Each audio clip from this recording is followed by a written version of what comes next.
Hello, everyone. Happy Saturday to everyone, or Sunday, depending on where you're at.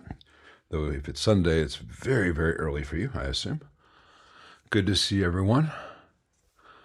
I don't have any topics of long notes, no themes to get onto, but I did want to say one thing about doing the streams and doing the channel. One of the best benefits of having done all this for a while is that I've got to meet so many of you and so many people across the world, across the internet. And most of those meetings are just phone calls once a month or so. No audio? Okay, we have audio. Okay, cool. Last Saturday after the chat, I got to speak to Wes Chilton, and we spoke for about 2 hours. And we'd spoken a few times before, but always, we always had things going on. And for whatever reason, we both had some time or made some time. And it was so nice to talk to Wes and get to know him better, And I've spoken to many people here from time to time who are regulars on the channel, various clients. I got to speak to Keith Williams yesterday morning, again for about 2 hours. We just had a lot to talk about. I spoke to Brad last night for about 45 minutes. And it's always, I have friends all over the world, to be able to push the button on this thing and have a video chat with my buddy in Australia. He's in the middle of his workday. It's 11 o'clock at night for me. But again and again, I meet really interesting people doing all kinds of different things with their lives around the world. And it's really nice to have that opportunity, because otherwise I'd just be a guy working in a room all the time, seeing amps and not much else. Except for when I get to travel. And hello, Sash. Appreciate that. Montreal is definitely a place that my wife and I want to go. Montreal and Quebec City. She's been, I have not.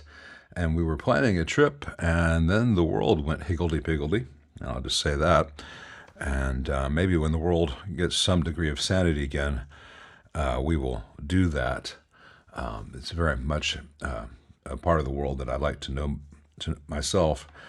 Certainly some fantastic food there I'd like to experience. Though I'm not a fan of poutine, my wife will have all the poutine. But Barbecue Shop is quite good and has a nice old 50s, 60s sign. And I was doing a little afternoon walk yesterday, just about 30 minutes.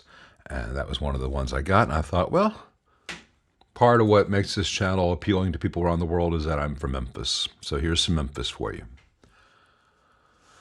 Hey Gringo, hey Cat's Music Journey, hey 1x10 H6R, building first amp. Following the Stu Max 65 Princeton Reverb 15 watt step-by-step part sorts from Mojitone. Besides the heater wiring, are there other runs that must use 18 gauge, or is 22 okay? It's a twofold answer. First of all, aside from the heaters, every other connection in that amp can be 22 gauge. That's what Fender certainly did back in the day. But you don't have to use 18 gauge for the heater wiring. You have to know what the current draw is. So the biggest current draw from the heaters are the two 6V6s. And 6V6s don't draw as much current as 6L6s or EL34s. So if you're doing 34s or 6L6s, for those, I would use 18 gauge. For 6V6s, I would just use 20 gauge. I like to use as small as possible that, while I still have a margin of error, because the thicker wire is harder to twist and deal with. It's harder to dress. Conversely, while you could use 22 gauge heater wiring for the preamp tubes in a Princeton, because there's not much current draw out of a 12AX7 or AT7, it's harder to get a nice, neat, twisted pair that stays together with 22 gauge because the wire's a little bit floppier. So I use Teflon coated stranded 20 gauge for all my preamp wiring. You can see that in that Princeton that I just did last week. That I put up the kit build that I redid. And in that Princeton, you can see I'm using the same 20 gauge for the 6V6s. If that were a deluxe reverb, again, 20 gauge. If I were doing a super or basement or whatever with 6L6s, I would use 18 gauge just for the 2 output tubes or the 4 output tubes if I'm doing like a twin. And then I'd use 20 for everything else. But every other wire in your amp can be 22.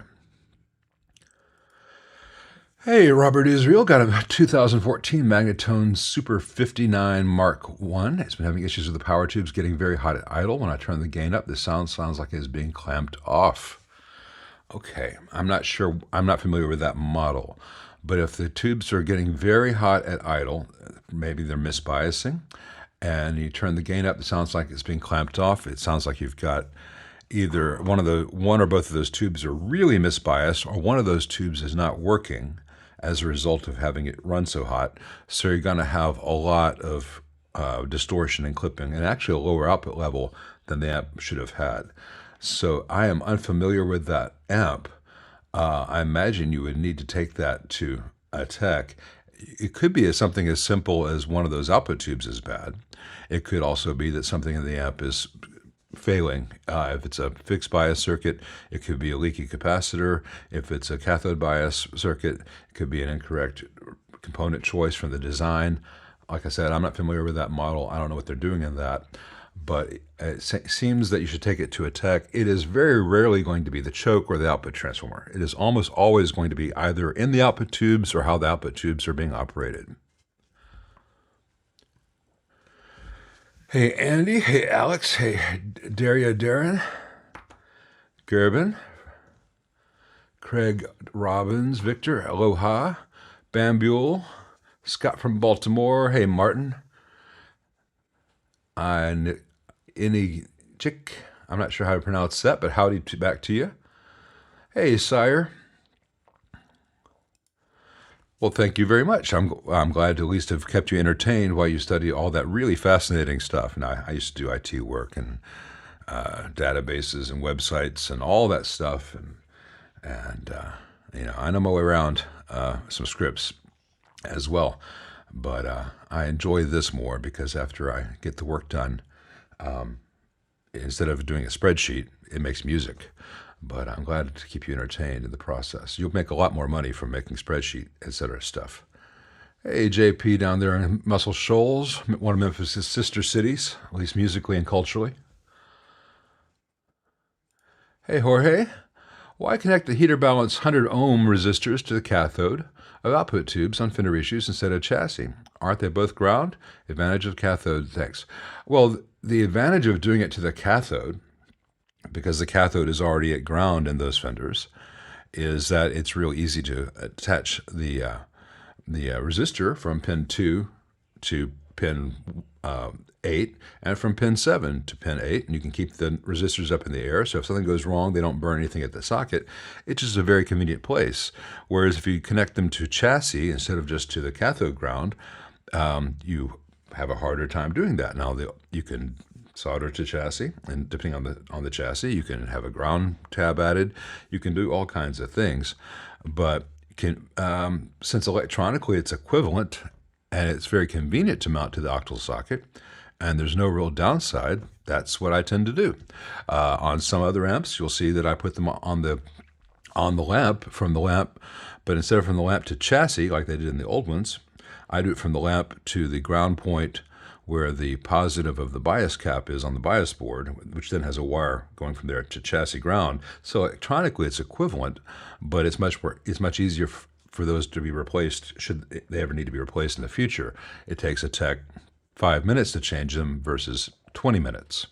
And all that, you know, a lot of little things like that add up to a very inexpensive, simple repair, or a more involved, I mean, still simple, but more expensive repair. Because if this takes 3 times as long, and this takes 4 times as long, and this takes twice as long, eventually you've got a really long repair, whereas if you build things for service, you can have an inexpensive repair down the road.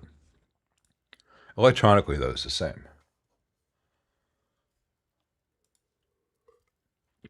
Hello again, Sire. Looking at an AC30 head over the combo to save on weight since I'm running it alongside a twin.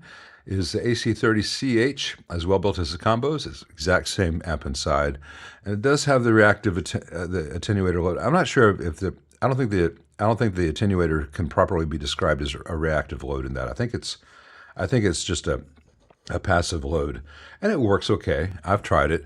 It's not going to be on the same level as a reactive load or the stuff Fryette puts out, but it does the job. But I don't think it's reactive. I don't think that'd be an accurate description. But the amp itself is exactly the same as the combo version. They just put it in a head versus a combo.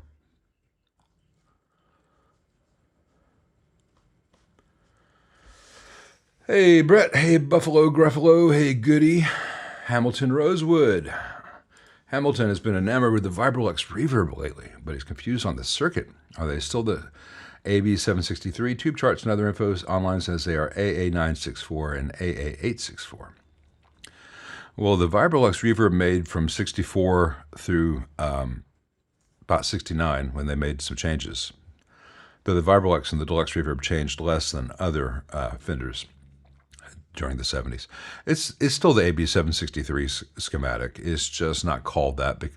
It's because it's the Vibrolux. I'm not sure why it has a different designation, but it's the same circuit. Yeah, you could take the board from your Vibrolux, drop it into a Deluxe Reverb, change one resistor, and everything works just fine. So it's odd to me that the Vibrolux is not AB763. Deluxe Reverb and Twin both are. It's,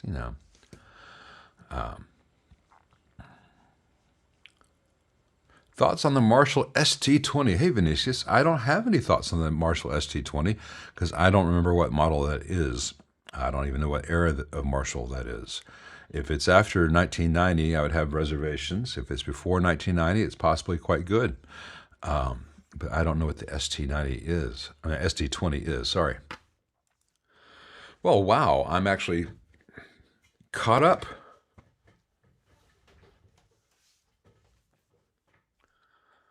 Goody Guitars got a guitar stand for $10, or didn't get a guitar stand for $10 because he thought it was too cheap. I'm not sure. Let's see. Should I just talk about other things until other people have more questions for me? Usually I'm still answering the second question at this point, so I always get behind. Marshall Studio 20. I don't care for any of the studio line from Marshall. There's way too many compromises. Transition to James Bond talk. I think I covered that pretty well last time. I'm not sure if there was anything of note still to talk about. I mean, we can talk about James Bond as a projection of imperialism, as a projection of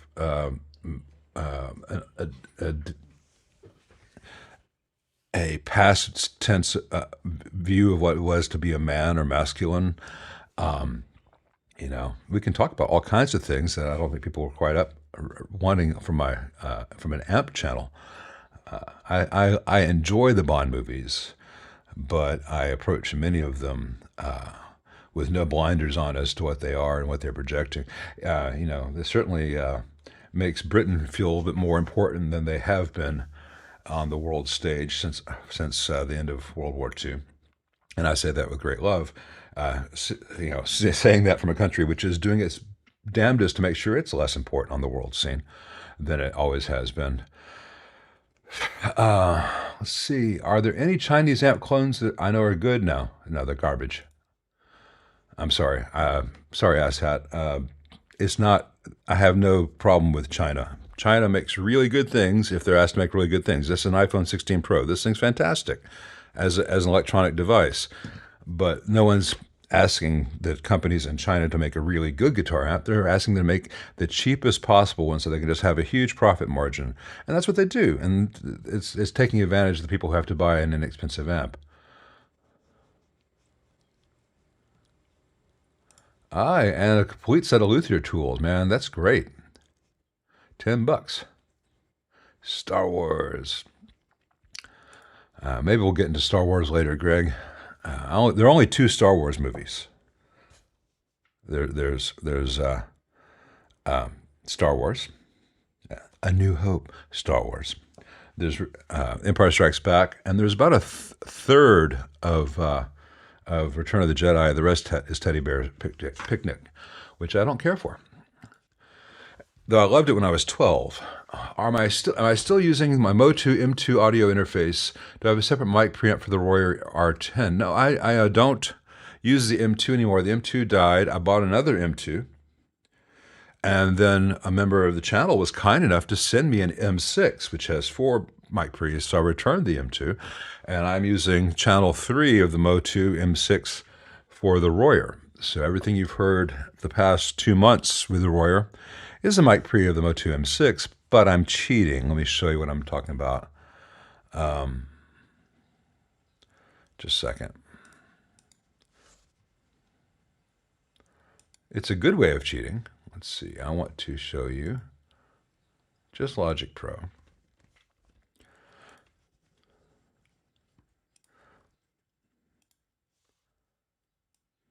Let's see. I can't make it too much bigger. Anyway, so this is a mic pre. This is the Shep 73. So I'm using a little bit of preamp harmonic interest here. I've got the tone stack, bass, middle, treble set flat, and the high pass at 50. And I'm just boosting the input by 3 dB to get a little bit of coloration out of that. And then I've got an LA2A here, and it is, I don't have a guitar on it right now. I've got it set for very, very mild compression. Like, if I really play hard, it might move the needle 2 dB. It's just to even things out for the internet. And then I've got a limiter that applies no gain, really fast release, really a little bit of look ahead, and it just means that it cannot exceed -1 dB, so it cannot clip on that channel no matter what I do. This rarely kicks in, given the way I record my levels. I usually record so that things are peaking about -6, and then I do a 3 dB increase within that, within the mic pre, the compressor balances out a little bit, and the limiter is there to catch anything that might sneak through the compressor. So it sounds a little less perfect as it would just using the Motu pre by itself. It's not a ton of coloration, but I can hear when it's on or off. It's not that I hear that it's on so much as if I turn it off, I'm like, wait, what changed? And that's about the right amount of salt to use in this particular recipe, I think. Let's see. And now I've got, hey, old guy, the renovations aren't coming along yet, but I'm about to order 12-foot 2x4s and finish furring out one wall, at which point I can run the new electricity and put in the copper connections for the hot-cold that'll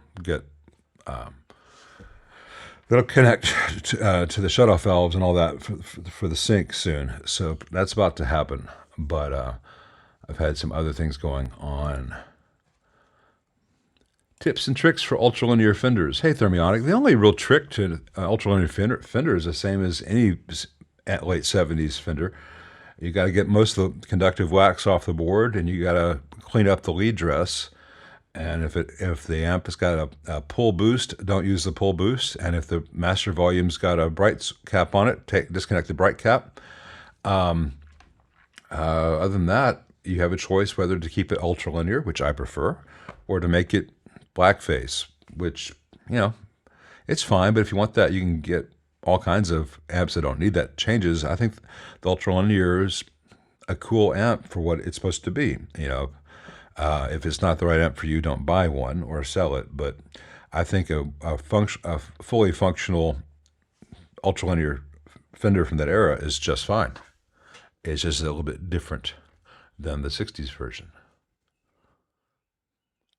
What kind of wire do I recommend for wiring up a Strat? Well, usually I'll use the cloth cover pushback, or I'll use the 22 gauge Teflon stranded stuff that I use, because that's what I use most of the time. Sometimes I use this 22 gauge top coat that I buy, more of a Marshall style wire, where the wire is stranded but it's bonded.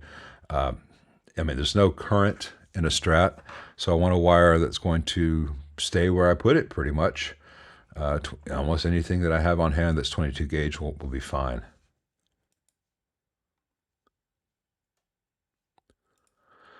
Hey, Brett, about to replace the pickups my USA Jackson. The Duncan diagram for HH 5-way switch single volume and tone doesn't show any caps. Any advice? Well, there would be a cap on the tone circuit. That's it. Is that what you mean? It should have a capacitor. If it has a tone circuit, it's got to have a capacitor. Let me look that up for you, Brett. I can't look up everything for everyone, but I've done an awful lot of work on Brett's amps, and as a small thank you, I will be glad to do things like this for Brett. Let's see, you got to do humbuckers, 2 humbuckers, volume tone, 5-way. Let's see, man, they don't make this thing easy to go through there. Let's see, number of pickups, 2 pickups. I guess I'll let you follow along. Let me call that up just 1 second, so you're not watching my face go, oh, or just that. Let's see, hopefully I don't have any bad tabs open. I don't think I do. Let's see.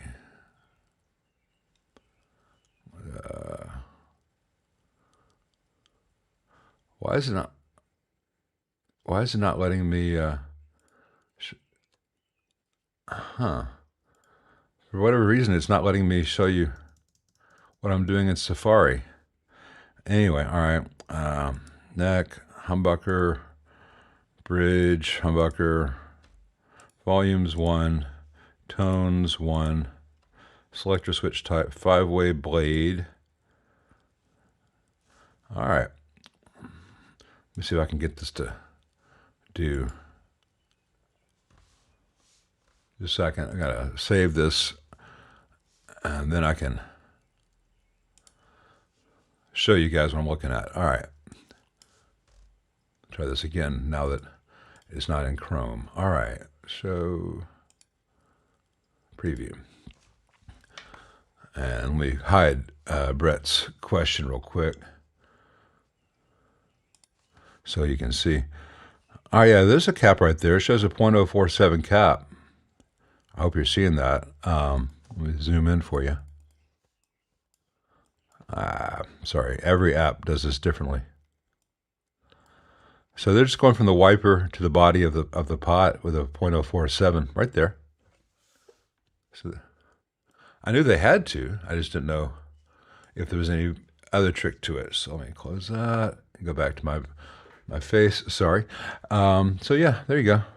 You can use the 0.047. I'd probably go with the 0.022 myself, but hey, I don't have any thoughts on Doug Roccaforte. I've only been inside one of his amps, and it was really good, but I don't have any memory of what's inside there. So I hope Doug does nothing but great stuff, but there haven't been a lot of them in my experience. You know, I just haven't experienced a lot of them, so I don't have an opinion of things I've not had in enough to form a really wide opinion. I've had one in, it had something very simple wrong with it, seemed pretty well built. I don't remember anything inside that amp, but of course nothing negative stuck in my memory, so that's a pretty good review, I guess. Hey, Bamboo, building a single channel AB763 Deluxe Reverb at the moment, thinking of using higher preamp voltages for a Vibrolux approach. Any opinions are suggested? Yeah, you can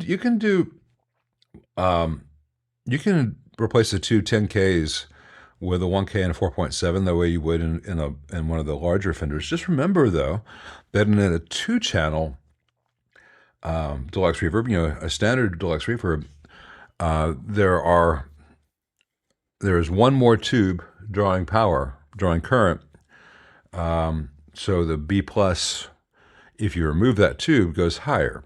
So I think you might not want to go to 1K and 4.7K. If you're doing a single channel, you might want to play around with maybe 2.7K and 4.7K, or 2.7K and 10K, which is one of the things that Fender did in the later 70s Deluxe Reverbs. But you just play around with that and until it sounds right to you.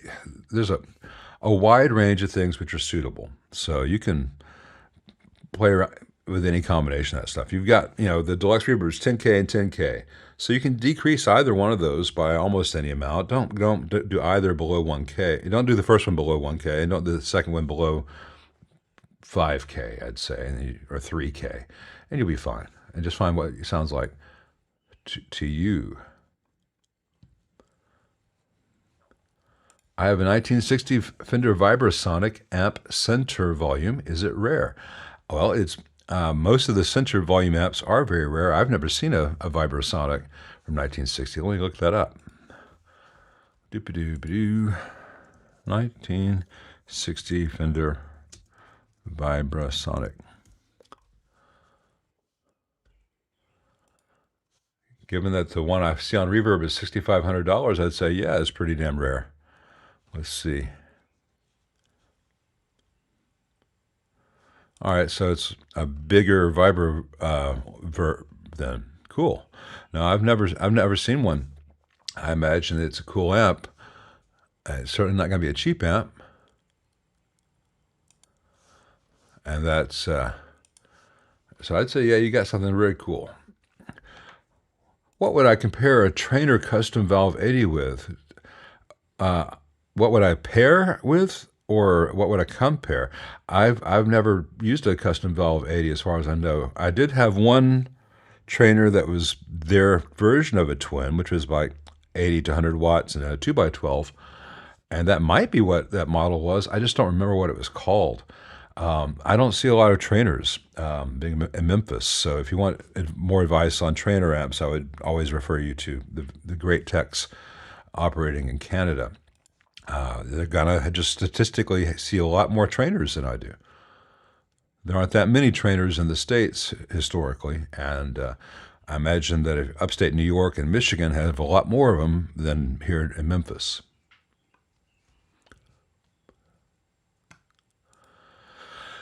Hey, K707, etc., etc. I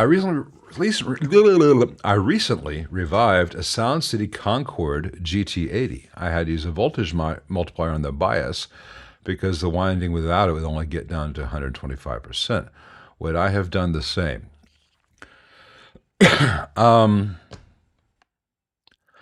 don't know, because I'm not familiar with that amp. If it didn't have a full wave bridge rectifier, I might have tried to do a derived bias from the full HT rather than using a bias tap.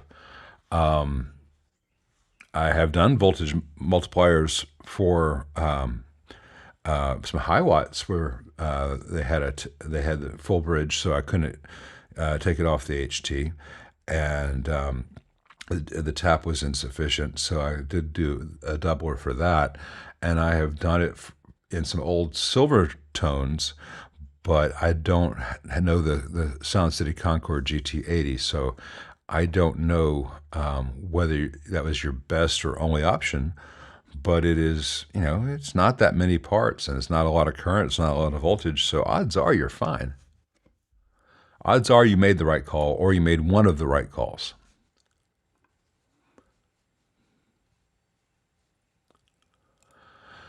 Hey, 1x10. Don't build any amp planning on mods. You're building a Princeton Reverb.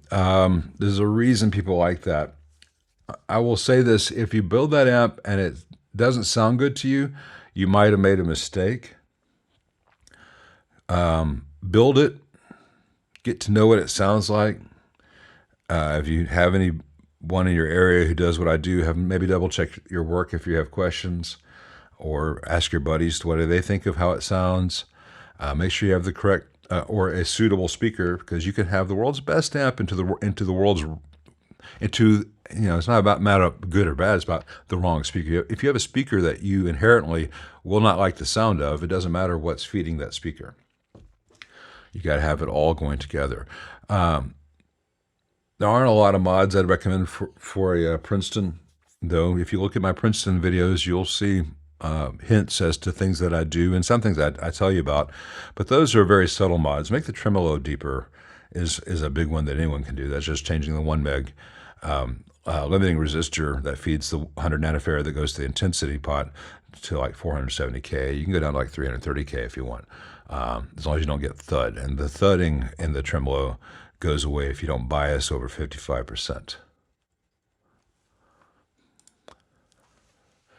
Any downfall from changing the negative feedback value to twin reverb, debating turning the disabled ground switch on mine into one based on robinettes. I've never found it that useful. Yeah, the downside is if you make the resistor too small, then you've got oscillation. If you make it too large, you don't hear any negative feedback, and the amp gets really distorted with the flubby lows. Or you can go that you have a little less negative feedback. The Twin was designed to have negative feedback. If you want a raunchier amp that doesn't have negative feedback, I think there are better choices for that, because the Twin Reverb has got a ton of low end as far as the high pass filters in its output section go. It's limited by the 1 nanofarad cap coming in, but that's 1 nanofarad in front of essentially a 2 meg equivalent impedance. So there's still quite a bit of low end feeding the input, and the potential of the bass output with the 100 nanofarads at 220 to ground is huge. And if you take away negative feedback, it gets really flubby. Whereas other amps that don't have negative feedback tend not to have as much of as low a high pass frequency. So I also don't like running any signal, even just negative feedback, over by all the AC wirings. So you can do it. It won't hurt anything. But sometimes these are mods done just for the sake of having a switch that does, a compass and a thing in the stock which tells time. You get option paralysis. An awful lot of good players have made an awful lot of good records and played an awful lot of good shows with just a standard twin reverb. And I don't think anyone ever heard a great player through one of those and said, oh, it must be the negative feedback switch. I think people get bored and they look for things to tinker with their amps. And, I should be one of those guys telling you, hey, you got to try this new, I could have a mod a week video. Hey, this week's mod, tune in as we drop a blah, blah, blah, and we're going to transform your life, blah, blah, blah. Won't you be cool now? Well, last week's didn't work for you. Maybe you need a little more help. You're not cool yet. Let's try this coming week's. You won't believe what I'm going to drop on you. I could do all that bullshit. There's a whole industry for it. Fromel things and Bill M mods and all this. Get a good amp, play it, practice. If it's not the right amp for you, try some other amps. I do mods, but I do very targeted mods. I don't do mods for the sake of, hey man, it now has 6 switches, and if you hold your mouth just right, it'll make toast. Yeah. People spend a lot of money to avoid spending time with a metronome. I'm not saying that you fall in that category, Sash. I'm saying don't fall in that category. Hey, Daria. My 65 Deluxe Reverb Reissue has a tremolo thud that gets louder with intensity, most noticeable at idle, and especially when reverb is higher. The tremolo modulates the hiss. What to check first? All right, I've shown this in some videos, but I'll try to do it in real time for you.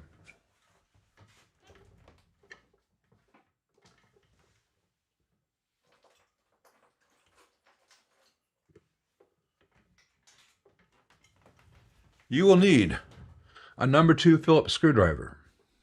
You will need a wooden or plastic chopstick. This is a specialized tool, but literally a chopstick from a Chinese takeout works perfectly, as long as it's wood or plastic. All right, so with the amp on and guitar plugged in, hit a chord and let it ring out, power off the amp or unplug it from the wall and play until you don't hear any sound coming out. That'll discharge all the caps in the amp. Don't put it in standby or anything. Just leave it on so you're hearing sound. Turn off the amp or unplug it from the wall and play until you don't hear anything coming out of the speakers as hard as you play on that guitar. That will drop the voltage stored in the amp down to about 12 volts, and the Deluxe Reverb Reissue's got a bleeder resistor network built in, so by the time you get the chassis out, and you'll confirm this before you do anything else, but by the time you pull the chassis out, you won't have any voltage zero rating to electrocute you. Unplug it from the wall, remove the rear panel, the 4 screws, Disconnect the reverb tank, white and red. Make sure that you know which one was where, because white and red don't always match. Because if they installed it wrong at the tank and they flipped it, they'll flip it at the body. So even if the white and red aren't matching up to the colors on the RCAs, that's how they ship it, just so they don't have to open the bag again to reconnect it at the tank. Just take a note of how yours is. I already said disconnect the speaker. There are 3 sheet metal screws, one in right and left corner, one in the center, from a little lip on the chassis going up into the wood. Remove those 3. You'll want to remove the screw that holds the little white plastic cable clamp to the left side of the cabinet, so you can get the power cable out. At which point there are 4 screws on top of the amp with the chassis straps. Remove those 4 screws, and if you don't have a power screwdriver like I use, it'll take you a while. It's a lot of turns, but it's not that hard to do. Once you get all 4 of those loose, pull the screws out. So what I usually do is I pull one screw out, and then I just kind of rotate the chassis mounting strap and just pull the other one out. Put those carefully to the side. Put all the screws carefully to the side. Don't lose anything. And then the chassis will drop down, mostly in the back. And there's a foil on the underside of the cabinet on the top, which often sticks to the front lip of the metal chassis. So you can kind of look through there and maybe shine a flashlight on the other side and see if it's adhered to that. And if it's stuck, what you can do, and this is one of the reasons it's important to discharge the amp first. Take a butter knife or some other thin thing. You can use a putty knife or anything that's small. And this one's got gummy on it because I did this last week. You put the knife in any air. You'll see air gaps. You'll see light gaps between the top of the inside of the cabinet and the front lip of the chassis. In some places, other places you won't see it because that's where the metal foil is still adhering to the chassis. I'll put the knife in that gap, and using the dull side of this butter knife, not even the whatever sharpness you have on this side of a butter knife, the dull side, I run that back. I run that and push the foil up all that way. Then I do it back the other way until I can look through with a flashlight and see a light gap all the way left to right between that foil and the chassis lip, and then I'll pull the chassis out. If you try to pull the chassis out without separating that foil, the foil will tear out. You'll have little strips of aluminum foil in your electrical amp. You won't find, if you don't find them all, bad things can happen when you have little random stray bits of foil. And at that point, if you have the chassis pulled out and you have the knobs facing away from you, you're looking down to the amps and the tubes are facing down. From the right, you will see you're on a deluxe reverb. 1, 2, 3 tubes. That's V1, 2, 3, 4, 5, 6. The wires going to tube 6 are the important ones. Those are the wires to and from your tremolo circuit, and they are usually very close to the wires that are close to V4 and V6. So that's where the chopstick comes in. You will then, once you have the chassis out, or you can do it with the chassis just kind of pulled back in the cabinet and then reconnect a speaker, either the internal speaker or an external one, power it on, being very careful not to ever put your fingers inside, and turn the knobs until you hear that tremolo thudding, and then you use the chopstick to move the wires from V4 away from the wires to V5, the wires to V6 away from the wires to V5, and then move the V5 wires around until you find a place where that thudding goes away. And that was the step that they didn't do in production that you can do at home. And it takes almost less time to do it than it did for me to explain it, how to do it safely.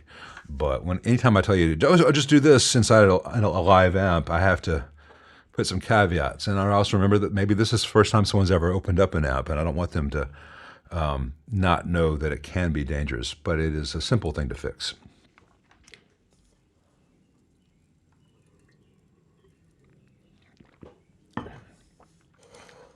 Hey, 74 Canal. I'm redoing the cap board of a 135 watt Ultralinear Twin Reverb. Struggling to put back 4 leads and a resistor in a single eyelet. Do I have a trick to do it? Yeah. One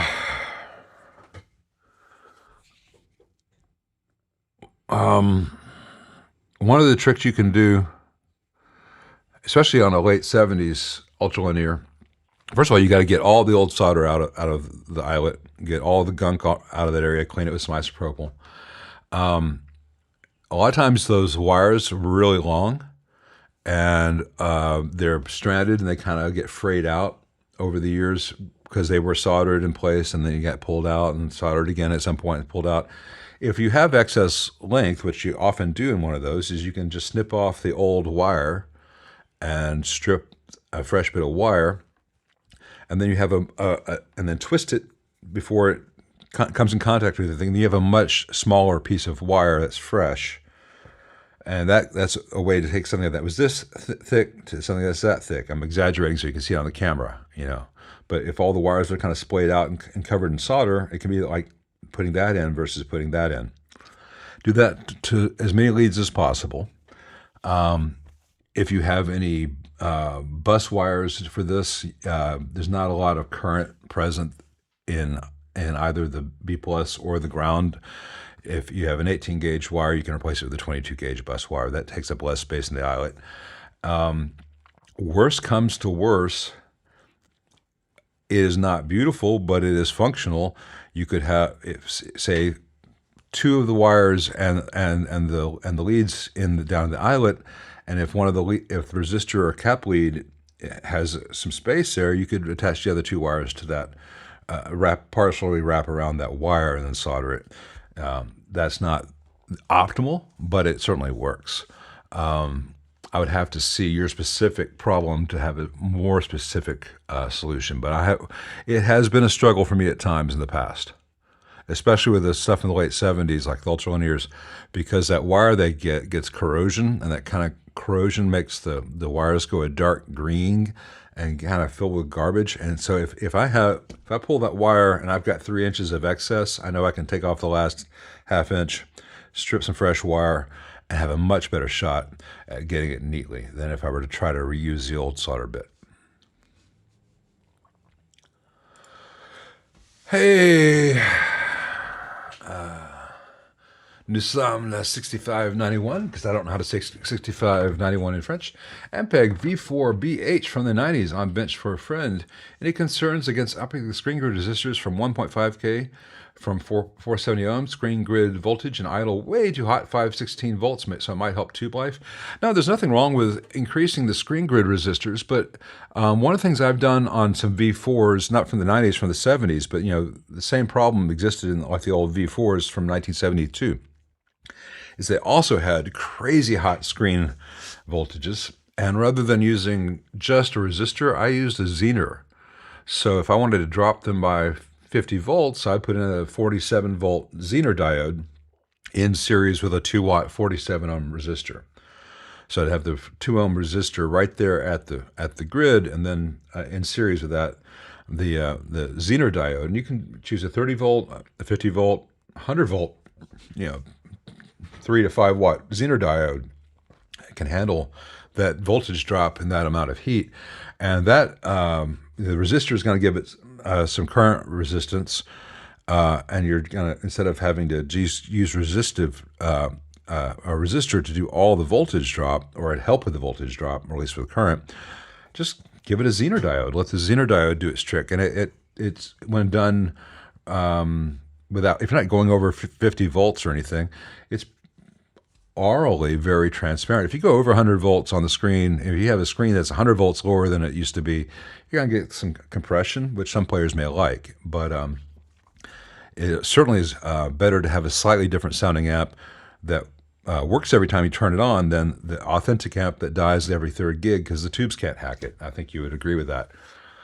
I don't recall off the top of my head which way the anode goes on the zener diode. I think it's pointing towards the grid, but I don't take that as gospel. Search zener screen grid drop trick or something, and you'll find people who I'm not the only person who's stumbled onto this idea. But a zener diode is inexpensive. I've got like so many little silver bags from DigiKey. I know I've got a whole bunch of 5 watt 47 volt droppers for that purpose. You can do it on any amp that where you just need to drop the screen. Any amp with a pentode or pentode variant output tube. Where were we? Is there a right way or wrong way to jumper the channels on a 65 Deluxe Reverb? By the way, the GA-SC64 Alessandro sounds way more better. I'm glad you like that. Yeah, it's a much. If you're comparing it to the C12K, the stock speaker, yeah, way more better for the SC64. I do like the Alessandro. I think it's kind of a special. It's kind of a character actor versus someone who's. I don't know. It's very much a specialty speaker to me. It has a certain character that I love. I wouldn't want necessarily to be my only speaker option with the Deluxe Reverb, but I'd like to have one. If I had all the space in the world, I'd probably have one Deluxe Reverb with that speaker and another one for other sounds. Anyway, there is no correct way to jumper the channels on a 65 Deluxe Reverb reissue or any Fender reissue because the channels are out of phase with each other, A. B, if you say use an AB box where you can invert the polarity so you can jumper the channels so that without phase cancellation, you're not getting a really cool sound. It's not like jumping a Marshall where you get a lot of gain out of it. It's a little bit louder. It's not that impressive. It's not that useful. Now, the out of phase sound can be kind of cool if you're okay with, hey, where'd my mids go? Or hey, where'd my low end go? It's a special kind of purpose thing that in a studio situation can be cool. Hey, we're going to do one overdub, and we're going to put a mic on the piano and run it through both channels of this Deluxe Reverb at once with a reverb way up and a real subtle tremolo, and it's going to have nothing much but mids because of the phase cancellation or whatever. That's a cool application. For live, it's not that useful. So this... as opposed to, but according to the original channel, if you want to try it, you can plug into input 1 of channel 2 and then run from input 2 to input 1 of channel 1 or vice versa, or however you want to do it. None of them are electrically wrong. None of them are unsafe, but none of them will sound that great on a 65 Deluxe Reverb reissue or any Deluxe, any Fender Twin, any Fender amp which had reverb, basically. Do I have any thoughts on an optimal depth resonance control method? I recently looked at the JCM 2000 DSL50 and uses an op amp and switches in and out a fixed resistor. Hey, Max Powers. I find that doing it with a pot is the best way to do it because everyone's going to have different tastes. The advantage of a resonance control in a Marshall style amp is that the Marshalls the higher gain ones dump an awful lot of the low end well before the tone stack, and so the tone stack does not have the ability to magically give you low end. The low knob is, rather than being bass, is really lower mids. So it's really hard to dial that in, and for a lot of modern players, especially the guys using 7 strings, they want some real meat there. And so the way the resonance circuit works is it removes negative feedback from the bass frequencies. So the bass is artificially louder than the mids, basically. Let's just say that. So it's really turning down the mids and leaving the bass alone, but to our ears, it sounds like you're turning up the bass. But by how much, that's where it gets to a matter of taste. As soon as someone gets a resonance knob, the answer is always way too much, and they learn to go easy on it because the engineers will hate them and the bandmates will hate them. But it is a useful control. I have no problem with the traditional way of doing it with a cap in parallel with a potentiometer.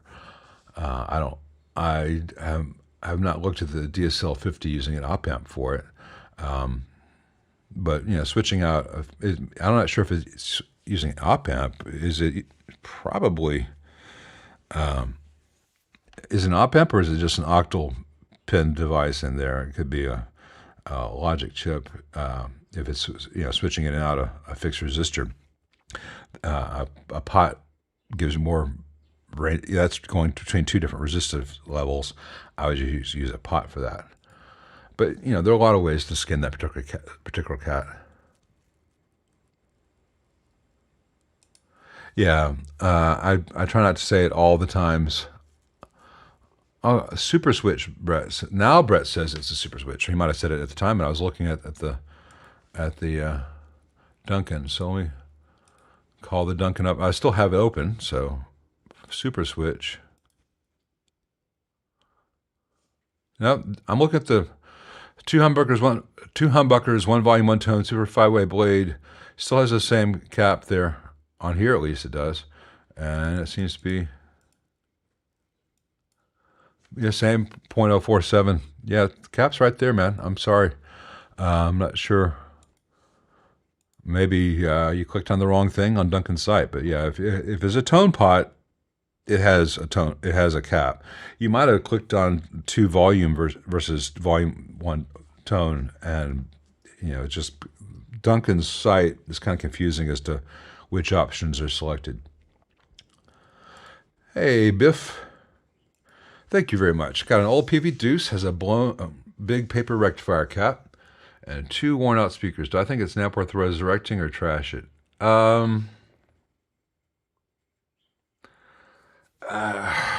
That's tough to say. I don't know what the market value of a Deuce is, and I don't know how much of it, the rest of it's in good condition. Everything you just described can be changed, and should be changed if you're going to keep it. I'm not a huge fan of the Deuce because it's so damn heavy and sounds like a particular period of music that I don't think has remained timeless, But if you want to sound like, I don't know, Dr. Hook or maybe some Marshall Tucker kind of stuff, it does that thing. Or if you want, that's one of the Peaveys. I think that model has the phaser. If you want to be in a Waylon Jennings cover band circa 1978, it does that really well. It's just a really heavy way to do it. I'd have to see I don't know what the market resale value for those amps is. I know that to build one, just to build the amp as it is, would cost $2,500 to $3,000. And if you've always enjoyed it, then yeah, it's absolutely worth repairing it, no matter what the resale value is, because resale includes trends. But subjectively, it's a big old heavy loud amp, and does a particular kind of solid state thing pretty well with some tubes thrown in the mix, and it's got that interesting phaser, if the phaser is still working.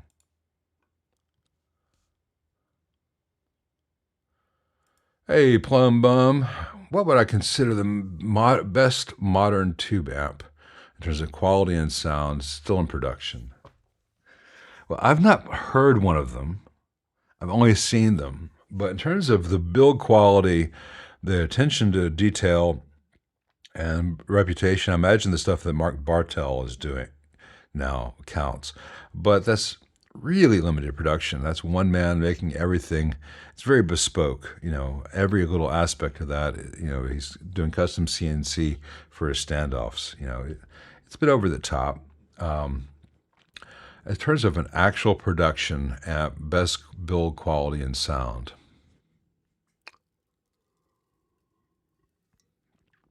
trying to think.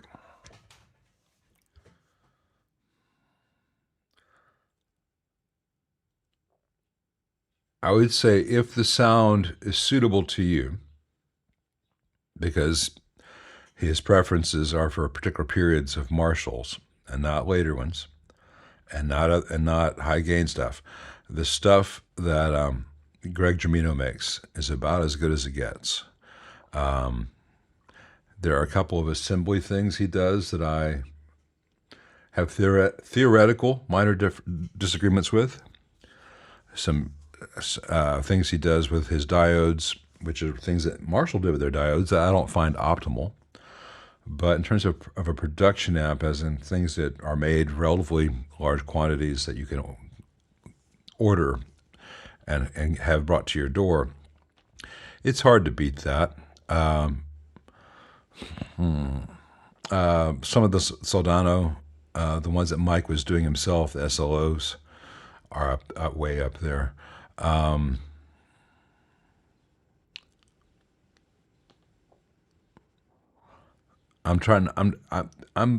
aware of a lot of really good amps out there, but I'm trying to think in terms of best production stuff. I have not seen the newer Two Rock stuff that's coming out. I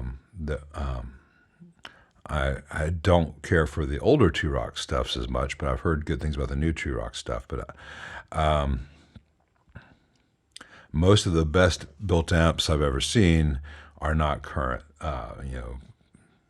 Early 70s high watt probably, though they have flaws in their bias, in their heater supply, flaws in their not heater supply, sorry, flaws in their bias supply. They have flaws in their ground scheme. It's frustrating. What's a good EL84 for the money? Are the mullered Reissues any good? Yeah, I don't know of any bad EL4s on the market today, except for maybe the ones that just say Pisvane, and I would avoid the ones that say Tube Amp Doctor, because they've been getting some bad tubes out there under that brand. But JJ's, Mullards, Electro-Harmonics, Soaptech, they're all fine. Why are toroidal transformers not used much in guitar amps? Well, the only real advantage of a toroidal transformer is that it's smaller. So if you're doing a rack thing and it needs to be this tall, you use a toroid, because you cannot put something this big in a space that high. I didn't have a transformer handy, but that's about the size of a Marshall 100-watt transformer over there. Other than that, they're finicky to build. There are a few of them already tailor-made for guitar amp use, so you have to do a lot of custom orders. And if you custom order something, you've got to order a lot of them. So there's a higher cost of investment to have access to one that has the specs that you need. And there's no advantage in terms of sound or performance other than physical size. And they do radiate hum fields, which you have to address or mitigate. You either have to tune everything by changing the axis of the transformer, or you have to get into like mu metal shielding, which is very expensive. So that's why.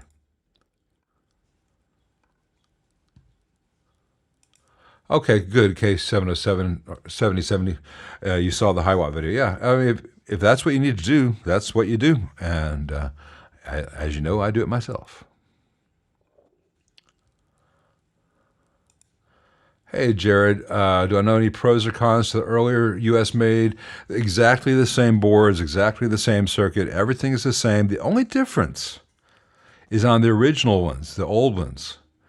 They had a $7, current prices, $7.50 Carling switch in the ground position that was never wired from the factory, never used, just put on there for cosmetics.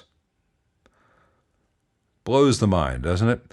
Now, there's no difference between the first-year Deluxe Reverb reissues and the current ones. They're the exact same thing. There's no quality difference in the amps between made in Mexico versus made in California, other than people like to think that stuff made in California was automatically better. It's probably the same people working the assembly line, whether it's California or Mexico, you know. They might have been the people on the assembly line would have been paid more in California, which is why they're no longer making them in California. Because they don't care about the hands that wire their amps.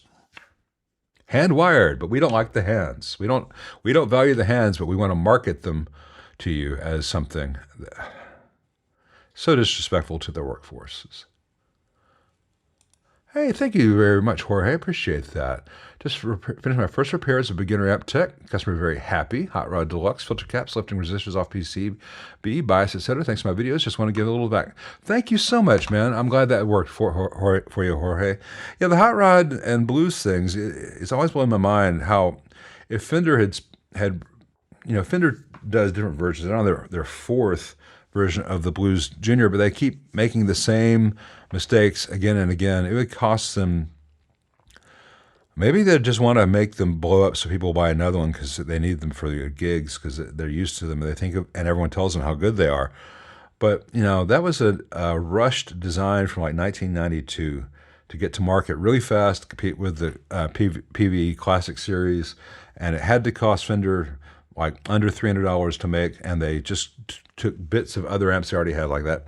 All the issues in the power supply, the low voltage supply that burns up, that's straight out of what they did in the Evil Twin. That was an existing circuit they had knocking around, and so it inherited the flaws of the previous generation.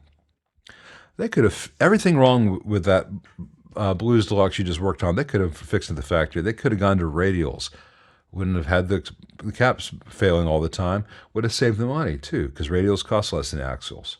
They could have gone to like one of 5 different better solutions for a plus minus 15, plus minus 30 power supply section without doing 5-watt Zeners and 5-watt resistors. It's insane, and they certainly could have increased the quality of the board. The new maybe they'll get better. The 68 Pro Reverb reissue, which is not an actual reissue of an actual Pro Reverb, has nothing to do with 1968 either.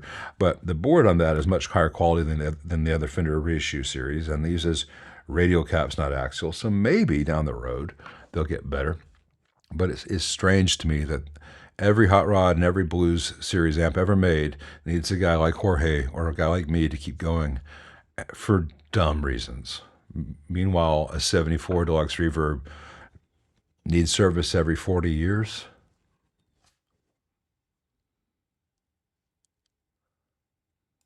Yes, Ash, get a 74 Twin. Make sure you like the speakers. Make sure it's healthy. And don't be afraid to turn the bright switch off. And then, life is good.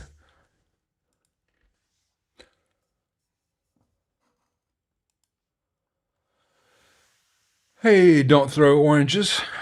When using a small cathode bypass cap in an amp's front end to set the high pass, how does one decide what value bypass caps on the phase inverter, power tubes, etc.?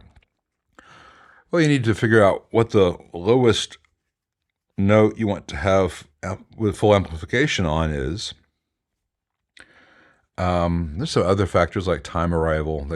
Time constants gets a little bit in the weeds for a stream where I don't have math charts to show you.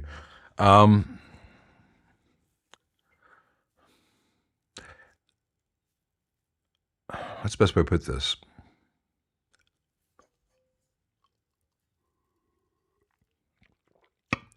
Just because you use a small value cathode bypass cap at the front does not mean that, or any kind of high pass, it's not like here's all the frequencies and then it just cuts off and here are no frequencies. So here's all the treble and mids and here's the high pass point and there's nothing below that.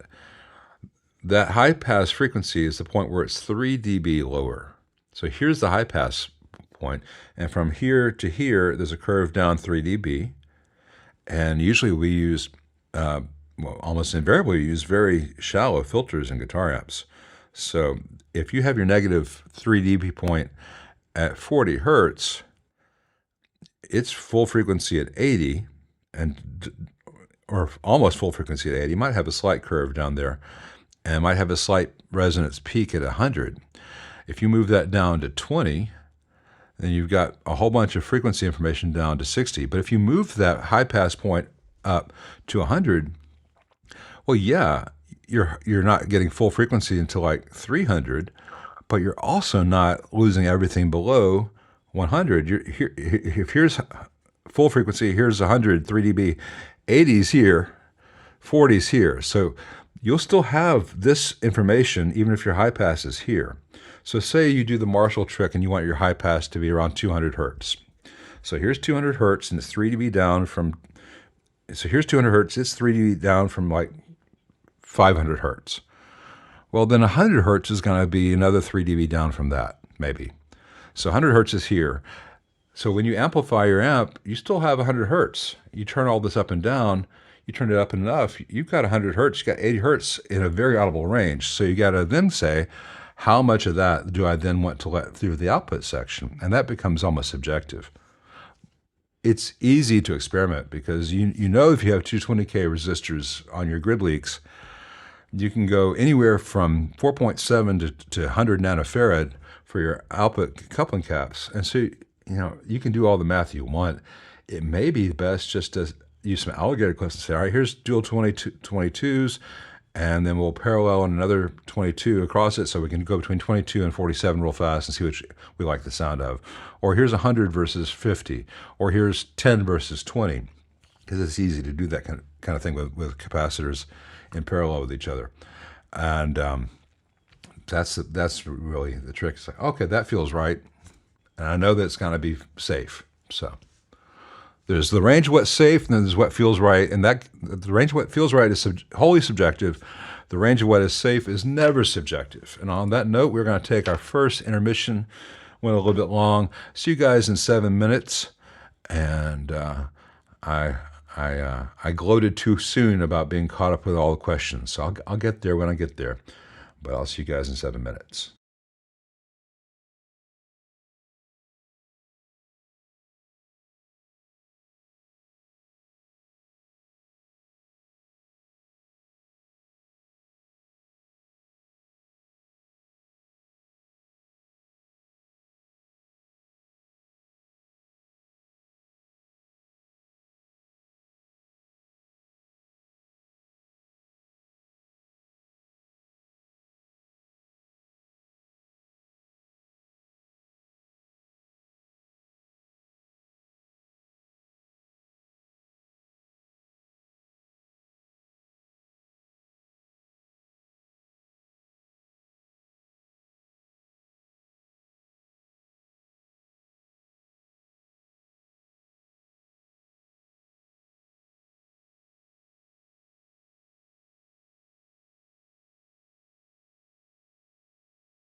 And we're back. Thanks for tuning in. Hey, Borrowland. Anyone know if the AA864 circuit in a 1968 drip edge Vibrolux is a black phase circuit? Yeah, it is. Yeah.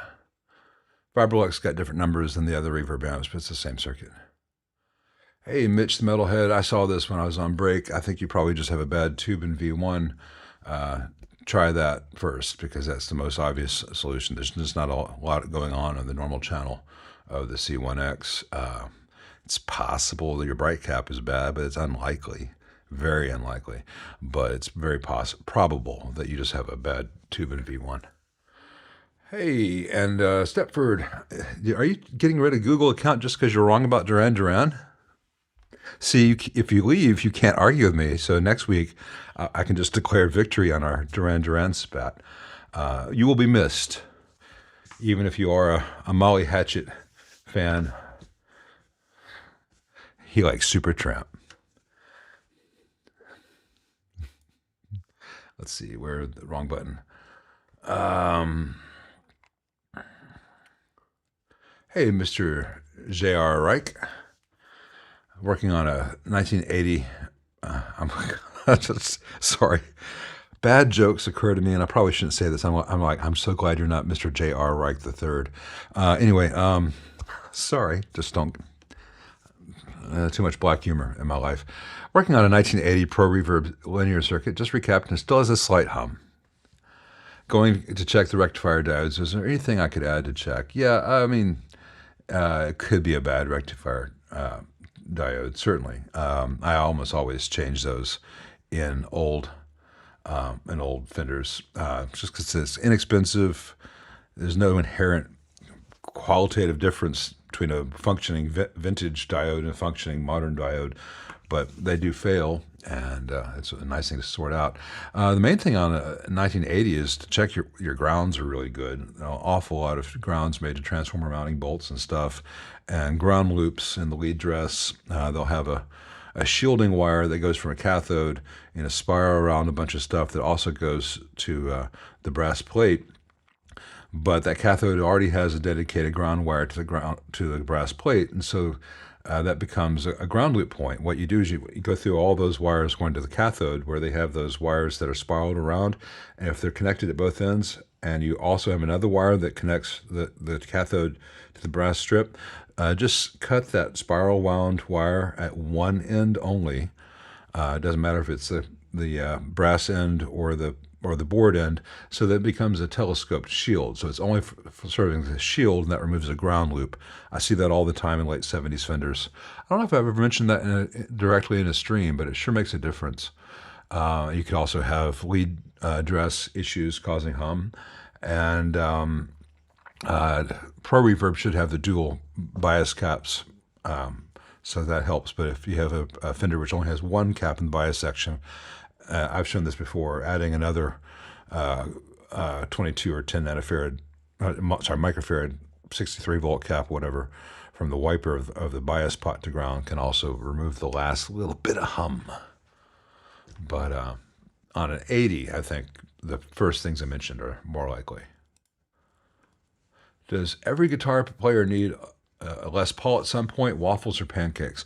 No, I don't think every guitar player needs a Les Paul at some point. I think every guitar player should try a Les Paul at some point if their buddy's got one, or they have opportunity somehow to borrow one for a week. I don't mean just try out in the store, but get one and play it for at least a couple of days. For instance, I had a very nice one, and I've played them on and off throughout my time playing guitar for an embarrassing number of years to play as poorly as I still do. And I did not like having the Les Paul day to day. I do most of my time playing seated because of what I'm doing on the bench, and it is not a good guitar for a seated position. Maybe if I were to do a Robert Fripp and have a little stool for my left, stool for my left leg, so I could just do classical all the time. But I much prefer the SG and the 335. But other people absolutely love their Les Pauls. But I don't think you need to spend $2,000 to $4,000 just to try one, borrow one. What's my opinion on 80s Rivera era Fenders? Avoid. I've been trying to decide between 82 Deluxe Reverb 2 and Blackface Bandmaster is my first nicer amp. I want to sound like John Mayer. Nothing after 1980 from Fender made is anything I'd recommend. They have so many glaring flaws and mistakes in them. It's not what Paul did. Paul gave them good designs, and the production was just dumbed down as much as possible. They're just full of spaghetti and excess wiring and things that can go wrong, and they don't sound that great. That's not how Fender ever built their brand. The old Blackface Bandmaster would be a much better choice. You want to sound like John Mayer?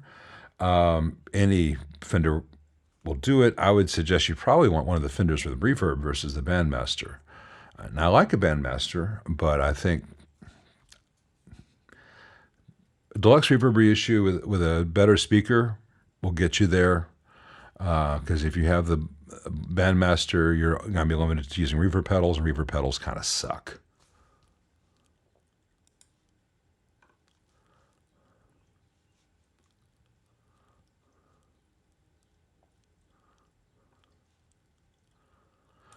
I don't know about ESP mentalism, but Zener droppers on screens is the thing to look for. It's out there. I just don't have time to Google it right now. Can I talk about the Sonic? Yeah, I already did that one. All right. Please, everyone. And there's two in a row between Mr. J.R. Reich and Kaboom. Please only ask any one question one time, not because you're doing anything wrong, but because if I see the same question twice, it makes me think that my chat is scrolled on me, which can happen. And I lose my place because I don't have a producer. I am the producer. I am the talent. Sorry, and I'm the janitor. So I've got a lot of hats on at once to have hair this bad. That's why. Please only ask any one question at once, and it does help if you put question marks before the question, which both of you guys did.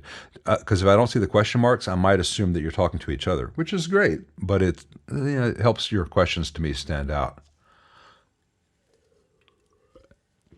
And Borrowland asking about the Vibrolux. Again, remember, guys, you can see where you are in the chat, like what Wes just said, and also remember to put questions in front of your questions. Thank you, Wes.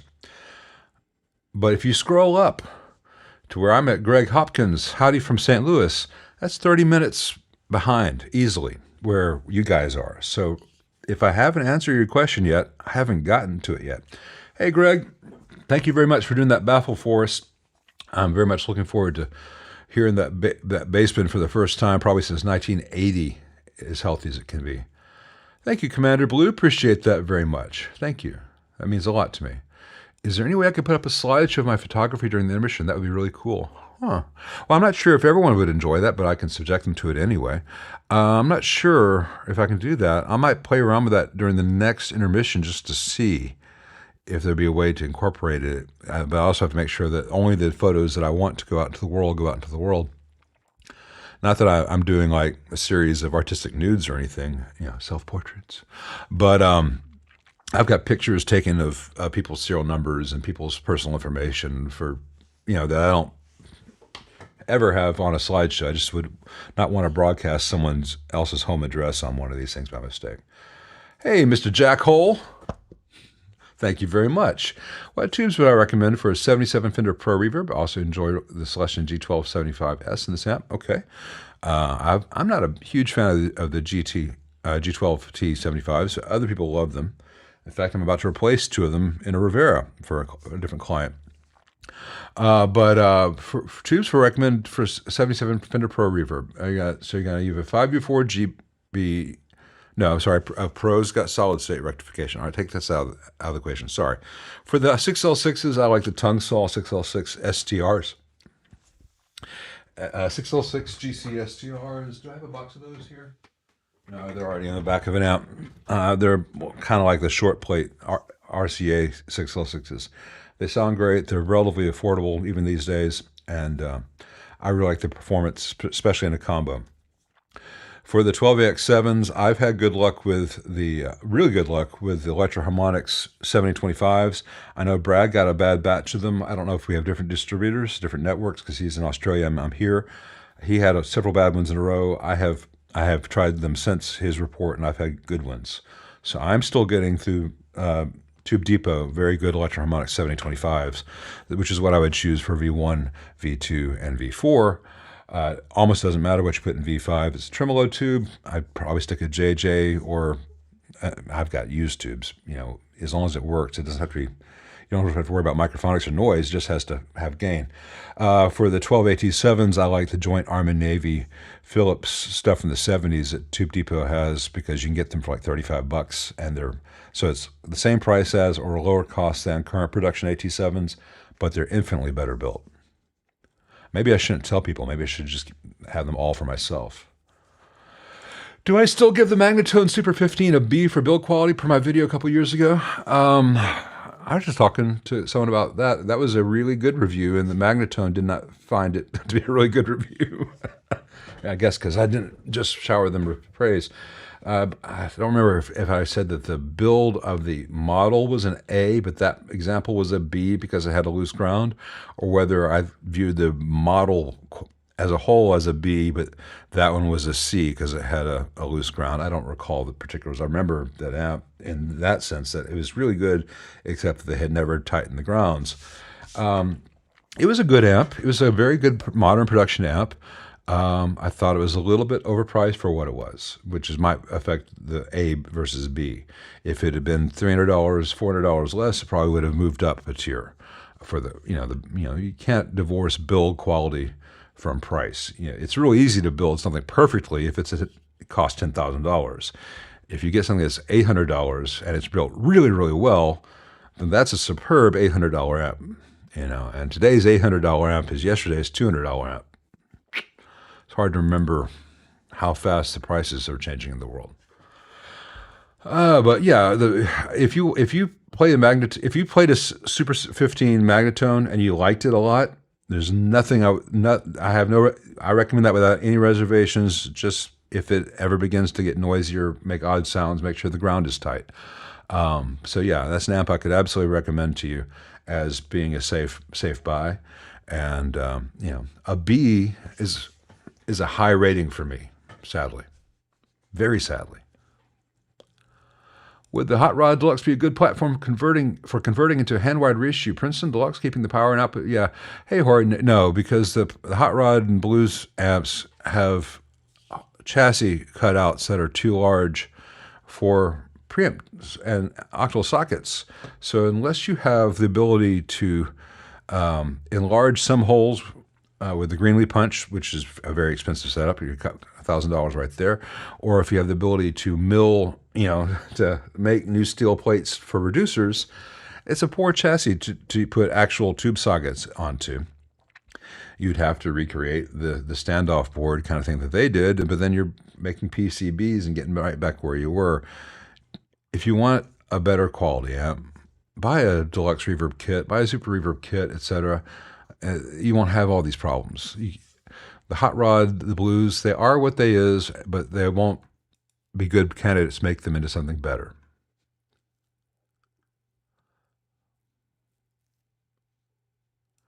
Hey, Sash DC.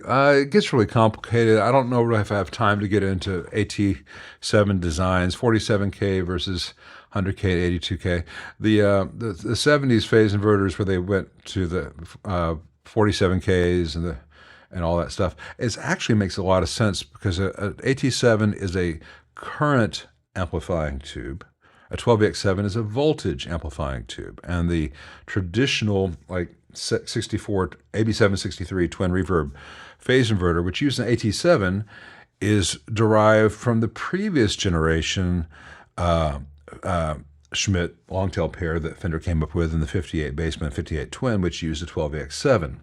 That's what Marshall still uses, that variation with the 82K and the 100K and all that. And that was set up to using the AT7, using a 12AX7 as a voltage amplification stage.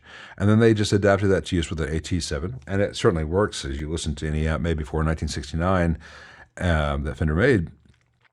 Not any amp, but all the reverb amps. Yeah, I mean, it works fine, but later they said, hey, we're not using AX7s, we're using AT7s, so we don't need to do voltage amplification. We need to use these for current amplification. So the operating conditions for a 12AT7 to be optimal and efficient are different. Now, some people don't like the sound of an efficient AT7. They like the sound of an AT7 being run more like an AX. It's all subjective. The main thing, right, regardless whether you have a transition where you still have the 82 and 100K, but you have 330Ks on the inputs with a 10 nanofarad, or you have the earlier one, or you have the later one, is that the issue is always the amps which have the 330K grid leak resistors at the input of the phase inverter that have the 10 nanofarad cap. Change that to a 3 or 3.3, then any of the later phase inverters sound fine, absolutely fine. But you know, huge batch of homemade marinara. I'll be right there, man. Of course, marinara is really easy to make right if you can get the right Italian tomatoes. But I do like a good marinara. I usually am too lazy to make one, even though it's the easiest thing in the world, because I'm usually, if I'm doing like a spaghetti night or something, or bucatini more often, it's usually because it's a work night, and I'm like, okay, I'm finishing some stuff up. I'll just start everything and go back and stir every 5 minutes, but I'm finishing a work up. As opposed to if I'm making it for Sunday night dinner, I love getting the tomatoes and squishing them all up your hands and all that stuff. But that's a totally different approach. You know, as long as you get good tomato sauce, you know, there's no harm in using the Moody. The Moody stuff is really nice. Just need a little fresh olive oil, maybe a few leaves of fresh basil, and that stuff is fantastic. Moody. Hey, Sergio, I notice on many 2-channel amps sharing EQ. If I EQ one channel, the other sounds off like my acoustic. Yeah, is very common, and it's a real big problem. Like, what was the Supersonic series? You could either make the basement side sound good, or you could make the Vibrolux side sound good, or whatever it was. You could not have both sides sounding good at all times. The same thing for, you know, lots of really good amps. You cannot push a button or hit a switch on stage and go between a clean sound and a dirty sound on like a Marshall Silver Jubilee. Because if you have it set awesome to be crunch, it's a lousy lead sound, and it's an even worse clean sound. You get it dialed in for a clean sound, and that amp's got one of the best clean sounds in the world. Totally wrong settings for a dirty sound. So from a certain point of view, it's a terrible design. From an amp selling point of view, it's a great design, because then you need 3 Silver Jubilees, one for each one setup for each possible sound. Yeah, it's a real issue. Much better if you're going to have if you're really going to do a true multi-channel amp. Each gains setup should have its own tone stack. But then you get into a lot more knobs and a lot more costs, and real estate becomes a premium. The Sir stuff, like the Pete Thorne 100 and his previous, when you did it as a CAE, big 100-watt head, those are great. You know, but then you can also have amps that have all that stuff, like what's the Marshall with the red channel and the orange channel and the green channel, and each one has two different voices, and they have all the little push buttons. Terrible PCB on the other side of that, really poor quality. But they do all the things right from the outside. Well, skipping around a little bit, Douglas Shaw says, I can't find any decent tomatoes here outside of the local farm stands at harvest time. Yeah, tomatoes are only ever been available fresh in season, unless you buy them canned, which is why, you know, if I'm making marinara, I'm not buying fresh tomatoes. By and large, I'm buying canned Italian plum tomatoes, Romas, San Marzanos. They harvest them and they can them so they can use them all year round. They're not going to only have them in June and July.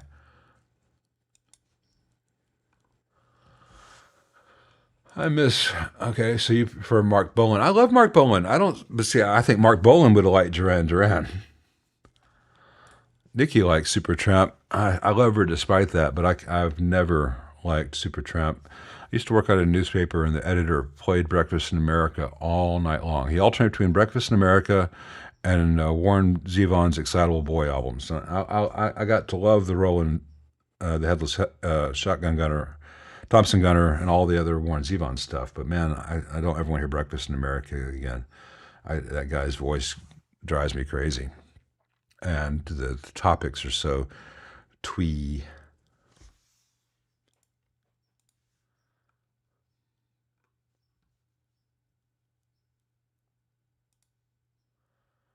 Hey, Chris R. Let's see. You have your EF8680 AC15, 7063 Deluxe Reverb, the Marshall J245. Well, then you're going to need a tweed Fender. I won't tell her, but you know, I don't think you need to build just one more. And I think you'll find a niche that has not been filled. But those are really nice amps, and I'm not telling your partner anything. That is all on you. But here's the truth: it's important I play the same 3 songs on multiple amps. That's right. We have various tomatoes all year round here as well, Brad, between the stuff that's imported and the stuff that that's done in hot houses all year round. But the real good stuff for making Italian sauces, you know, my God, you gotta get the San Marzanos or the San Marzano varieties that are grown in the right soils here in the United States. I love ELO, Wes. We'll talk about ELO when I get to that comment, but I love ELO. ELO is entirely different than Supertramp.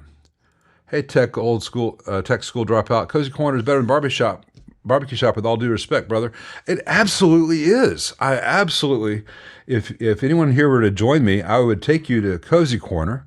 And if they were closed, then I would take you to the barbecue shop, and I would never take you to Central Barbecue because it's garbage. But Cozy Corner is absolutely better. But I was not walking down North Parkway over by Cozy Corner yesterday. I was walking down Madison yesterday. So it's about the sign. And if someone comes to Memphis and they ask the internet, hey, where should I go for barbecue? The internet's going to tell them Central Barbecue, which is garbage. It's dry. The smoke doesn't have any penetration. The sides suck. The sauces all suck. It's just bullshit. A real local would say Cozy Corner, but they're not open on Mondays. So if that's your only day here, let's go to the barbecue shop, and don't get the wet. But you know, so I agree with you entirely. But it was just a picture of the cool old barbecue shop sign, and I do like the barbecue shop. In any other city, it would be amazing. Can you believe how good that is? In Memphis, it's second or third best. I like the Rendezvous on a Tuesday. The trouble is almost everyone goes to Rendezvous on a Friday or Saturday, and they're overwhelmed. You're getting shit that's been under a heat lamp or rushed. Hey, good. I'm glad you. Hope she gets adopted right. Thank you for taking care of her in the meantime. Thanks, Brad. I appreciate that. Elf portraits. Let's see. What tubes do I recommend for the Yamaha DX7? The tubes. The tubes. Fee has my waybill. Waybill has my fee. Something like that.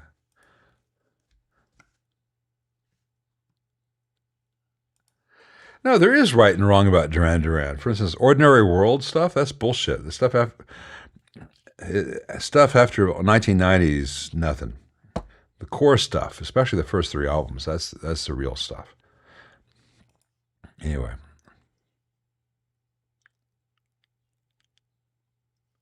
Are super reverbs all that? I've only had the chance to play one in dire need of service and thought it was terrible. Well, things in need of service are terrible. A healthy super reverb is entirely all that. It is one of the best amps ever. It is, you know, many great guitarists use them. A lot of great guitarists have a super for their loud gigs, and they use a deluxe reverb in Princeton for everything else, because a super reverb is a lot, but it is a glorious sound. And if I could only have one Fender and I occasionally need to play large stages, I'd be very happy with that one Fender being a super reverb, or my one amp in total being a super reverb. You know, John Mayer uses them. My God, anyone ever going to sound as good as Derek Trucks with just an SG into a super reverb? Fantastic sound. Mike Bloomfield uses them. Alex Lifeson uses them all over 2112. They can do a really cool overdrive as well.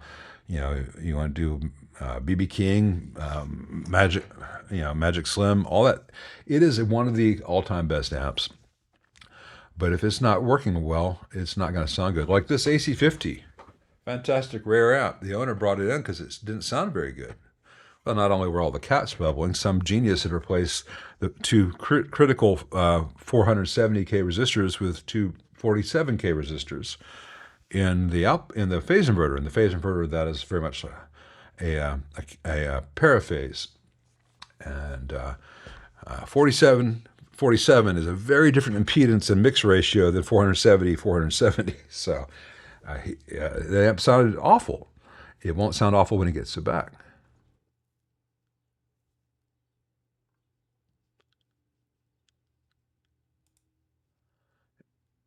Well, everyone would take anything over durian, but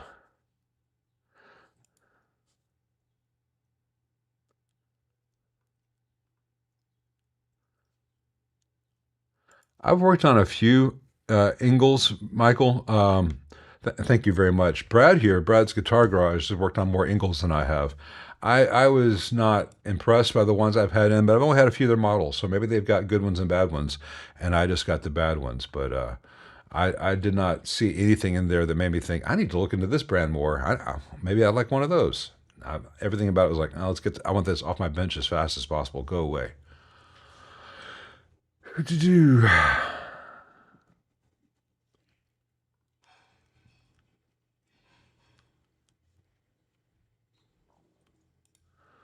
Well, I'm glad that you have good tastes, broad taste, good guitars. I have no problem with Molly Hatchet. They had that one song, and they released it 5 times. Supertramp, I just cannot do.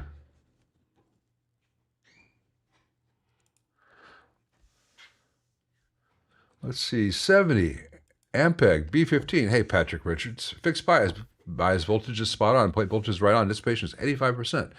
Do I increase the bias resistor? Play with the screen grid resistor or something else? Fixed bias.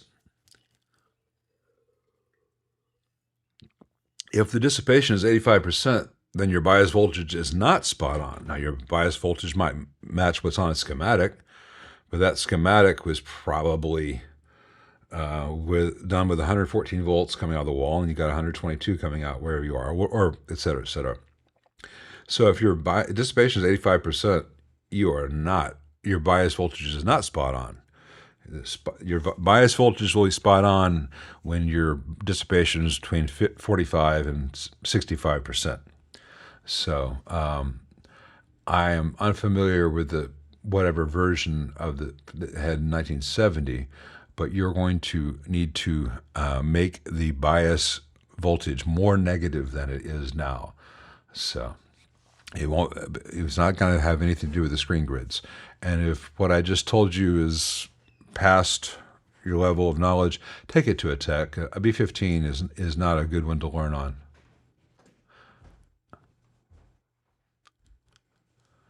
Let's see. What tube amp would you recommend? Would I recommend? Hey, Plump Weasel, for an extended range guitar like a baritone or 7 or 8 string.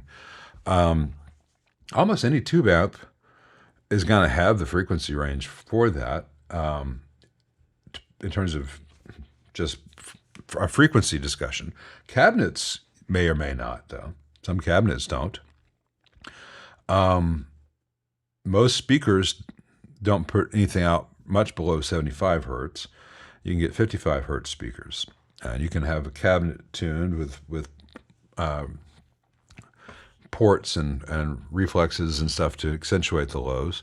And there are amps which have the resonance control, like we talked about earlier, so if you're doing high gain stuff.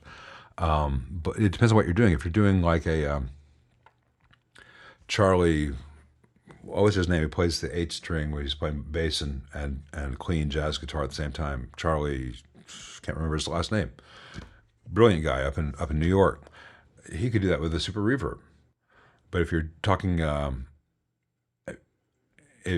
Charlie Hunter, thank you, Diego, phenomenal player. So he could do that with a super reverb, or maybe pair that with a small bass amp just to get the lowest of the lows if he really wants it to have the fullest possible range. But if you're talking about someone doing gent, modern drop C metal stuff, big old straight back 4x12 cab and an amp which has a resonance control is pretty much the way people are going to do it. 5150 is probably the one that people use the most in that genre. That's one of the reasons.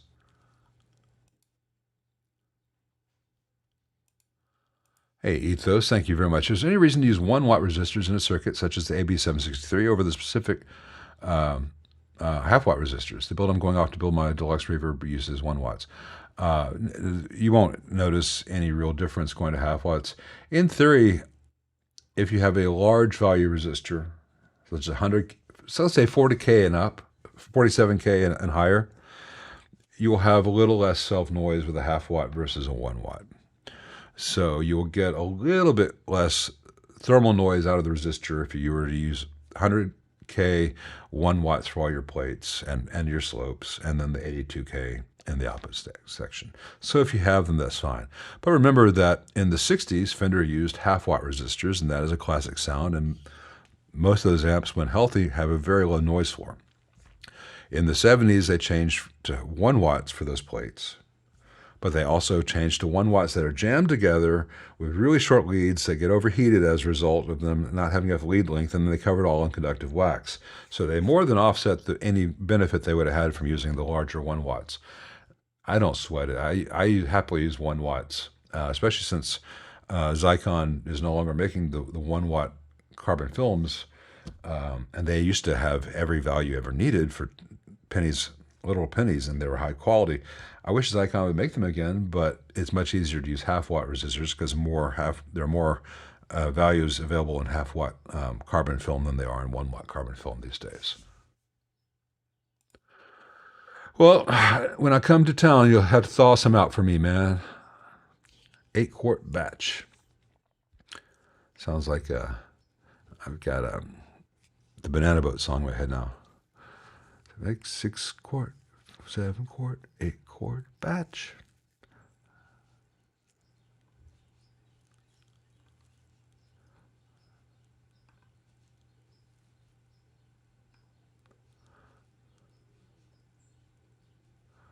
Oh, I can't go with you. They're good. And I don't like seafood with tomato sauce. 212 greenback enough for Origin 50 head. You'd be right on the verge of killing those speakers. You really think of a 2x12 greenback cabinet as being for a 30 watt amp, not a 50 watt amp. You really need to have a lot more headroom for that, because that 50 watts is measured clean, and that amp can put out more than 50 watts pretty easily, even if it's just on peaks. But it's the peaks that get you. So, yeah, I would not use a 2x12 greenback cabinet with a 50 watt head.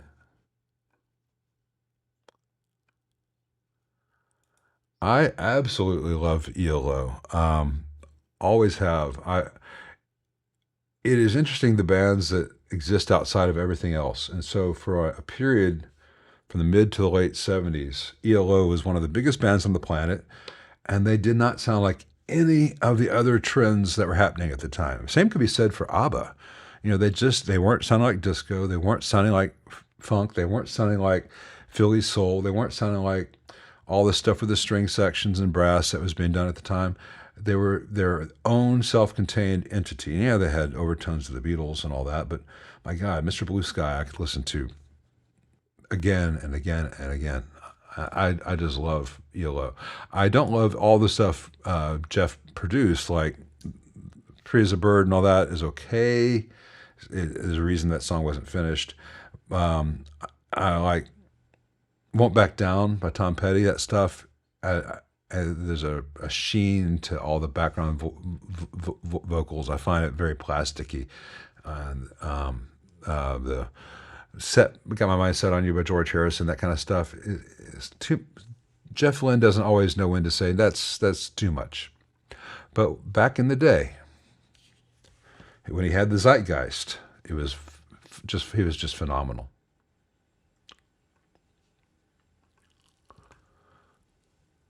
Yeah, June through August, go out and get a beefsteak tomato, wash it off, make a BLT, or just eat it with some mayonnaise and salt and pepper right there, or a little drizzle olive oil, maybe some buffalo mozzarella, all kinds of stuff fresh. But the rest of the year, yeah, that's good, Wes. But hey, seriously, try the Moody. They have two. They've got one which is sold as a sauce, and one is just the tomatoes, and basically saving the step of squashing them yourself. The Moody's are phenomenal.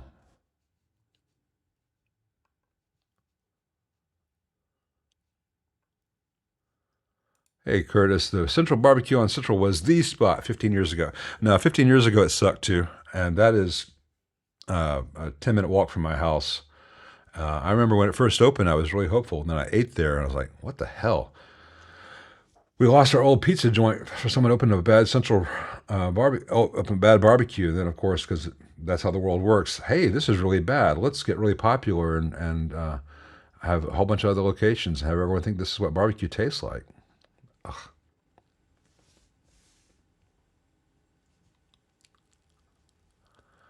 Man, Sergio, yeah, Gridley spicy sauce, that'd do a number on you. Once I was driving up to East Tennessee with my mom, and we were leaving about 9 or 10 in the morning, and we were going to be up in a place just outside of Chattanooga that night, and we stopped at that Gridley's out on 64 to get some barbecue to go. We ordered hot. And I don't know whether we were being blessed by the hot gods or whether the woman there for some reason didn't like us, but that was the hottest thing I've ever had in my life that wasn't just sucking on a ghost pepper or something. And I like spicy foods. My mom likes spicy foods, but we ate it, and it's the kind of thing that you think, okay, well, the pain will just go away. It doesn't go away. And it's not like, oh, that was spicy, I don't like spicy. I mean, it was physical pain. Our lips hurt, our tongues hurt, water or tea or whatever we had made it worse, just moved it around. We had to pull over to a gas station outside of Somerville and buy a thing of milk and shared that on the side of the road. And usually I can have something that's real spicy. I could do hot ones challenge and be fine. Alton Brown is my hero on that. He didn't even flinch. He's like, yeah, doesn't taste very good, but it's hot. Yeah, it's hot. Doesn't taste good, though. I want to eat it again. What an amazing talent that it is to have something that hot and not even have a sniffle. But man, Gridley's hot sauce, whew, that was the real deal. And the barbecue was really good. I wish they were still around. Any thoughts on the Baker board replacements for the Marshall DSL TSL amps? I have no thoughts on the Baker board. If you've got a DSL TSL, you need a board, get the one that Brad makes, because it's going to be, everything about the Brad's is perfect. And I know that because I've seen the files. I know exactly how it's built. And Brad's doing it the way I would, much better than Marshall ever did it. And I know that I know he's making sure that they're all done right, which is another thing Marshall never did. You like commissary? Commissary's okay. I like the barbecue. The ribs are pretty good. Their slaw is abysmal. If you have bad slaw and bad beans, the beans are too sweet, and their slaw has got bell pepper in it. So, Goody, you're not allowed to play if you're using Hunt spaghetti sauce. That's some nasty chemical shit. It's already got half that stuff in it already, just in dried, powdered form. Oof. Love you, man, but don't want to have spaghetti at your house. Yeah, if you want the PCBs, Brad's the place to go to for those. Other people had the same idea, but not everyone can build it to the same quality level. And maybe the other guy's doing a great job. I don't know. I don't need to. Do I remember the old Neil's? Yeah, man. Neil's. Hey, Bill. Yeah, Neil's was the building's gone now. But that building was across the street from the apartment building Nikki lived in when I first met her. Right there. See, I used to go to Neil's all the time, where the fat man rocks. Yep. I think they're technically still at Neil's in town, but it's way out in East Memphis, out at like Kirby and Winchester area, over by that Indian restaurant whose name escapes me right now. That's a part of town I don't go to very often. But yeah, I remember old Neil's. That's right. Free beer tomorrow. That's right. Hey, Douglas Shaw. Well, most of the people I've met doing this, vast majority of whom I interact with, their tech or their road manager or something like that. Those with whom I've interacted, they've been really nice. But I don't have any funny stories about any of them. I don't. A long time ago, I sold some pedals to Edge from U2. I was asked not to talk about it at the time, so I didn't, because he doesn't do endorsements. And a lot of people just, use his stuff, any association for profit. So they asked me not to mention it, so I didn't mention it. But I'd had another band that rhymes with fuckberry, but it wasn't Chuck Berry, who had called me demanding that, did I know who they were? They were rock stars, and they wanted me to send them one of everything for free. And I had heard of them because they had some minor hit, and I didn't like their music. And after reading their email from them, I didn't like them. But they were pretending to be rock stars. And then, like 2 weeks later, I get the order from Edge, from Dallas Shoe as tech, and overnight, no problem. Here's our FedEx account number. So like Amex Black Card. The FedEx account. They blinked twice about overnighting it to New York. I'm like, and they never asked what the price was. They never asked for a discount. They never said, hey, do you know who he is? You'd be lucky to have him play it. They just bought it, paid full price, paid for overnight shipping, had everything set up, had the black card like you see in a James Bond movie. I'm like, okay, motherfuckers, if you want to play rock star, that's how to be a rock star. And as far as I know, he liked it. I don't know if he used it for anything or just took it home or what. And maybe just be in a box somewhere in New York or Dublin. I don't know. But most people I've met have been very nice, but I don't have any funny stories. Sorry. Drake versus Dagnall Transformers on the older Marshalls. No, I don't have a preference. It's kind of depend on the era. If something comes in with Drake's, I'm inclined to think it's fine. If something comes in with Dagnalls, I'm inclined to think it's fine. Thanks, Cats. Appreciate that. Yeah, I had on the other background lights, and I thought, well, I'm not feeling it. I'm feeling kind of low key, so I just turned all that off. Just have the key and whatever's coming through the windows on this dark and stormy day, and then the iPad glaring at us in the background. It's nice to have the ability to change the lighting around all the time. It's also nice to be able to just say, yeah, one's enough. Thank you very much.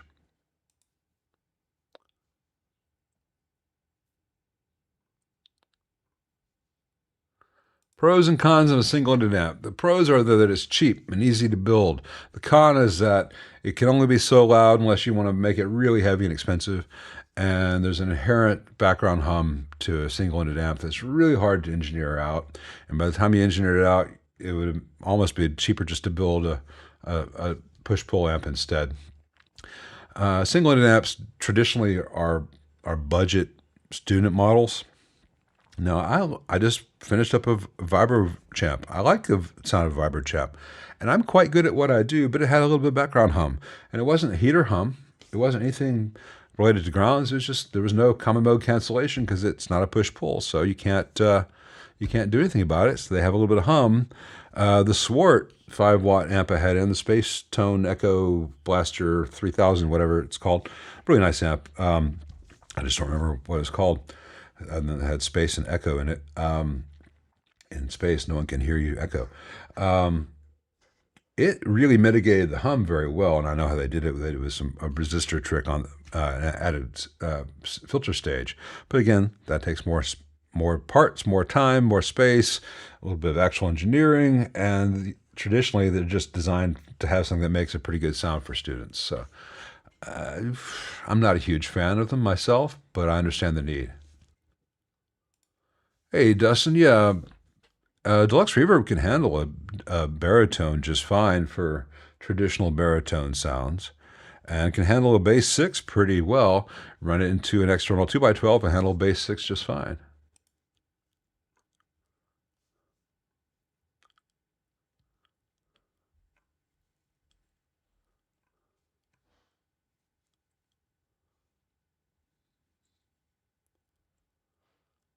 Well, Plump Weasel, you will be set.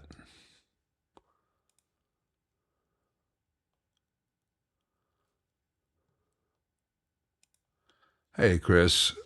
Built the amps mentioned earlier. Very good. Can't afford originals. Yeah, I understand that. Do I think an Alnico Gold would work with the Vox Fender Marshall clones using Capture X Attenuator and Alnico Blue at the moment? Yeah, it would. I don't care for the sound of the Alnico Gold at higher gain. So it would not be my choice for the JTM45 thing. And I think it has a bit more mid-range presence than I like with the clean Fender sound. Other people love the sound of the Alnico Gold. So the nice thing is that there are a lot of speakers in the world, and you can say, I like the Alnico Gold for this thing, and I like the other thing, this other speaker for another thing, and you don't have to buy them all at once. You can kind of like, I built here's a 1x12 with this speaker, here's a 1x12 with this speaker.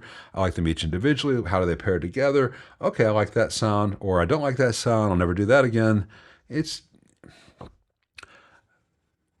You could, over the course of 10 years, buy one $75 or $100 speaker a year, and eventually have 10 different speakers. And if you have the space for them, I think you'll need to talk to your partner about that.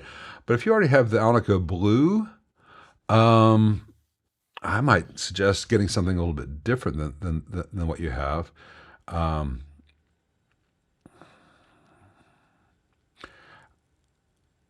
With all three of those amps, I'm very happy with the Creamback 65, and I'm very happy with the ET65. I would not be happy with the Alnico Blue or the Alnico Gold with all three of those amps. The Vox and the mid-gain and lower Marshall would go great with both those. I find the Blue to be a little bit spiky for the Fender cleans, and the Gold to be a bit mid-range forward for the Fender cleans. Yeah, but the trouble with the 1-watt Reissue CFs, Brad, is that they don't make them in all the values necessary for all amps, whereas Zycon used to have pretty much any value you could ever dream up. I don't know what happened with Zycon, but yeah. There's nothing wrong with using 1-watt Cinephase inverter, but I don't. In my experience, and I have done tests of this, an AT7 doesn't draw that much more current than an AX7 if the values are the same. Now, if you're using 47Ks versus 100 or 82K, then yes, 1-watt 47K makes a lot of sense. But, you know, Brad knows all this. We're not even arguing with each other. It's just shop talk. So I'm going to say thank you very much, Chris R., for the super chat. $5. Appreciate you. Sorry, £5. Thank you very much. Appreciate that. And we are going to come back after the next 7-minute intermission.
Well, I can't figure out how to get it to do the slideshow at any kind of, I don't have any control over how long it is, which is weird because I do have control over that on the Apple TV version of this.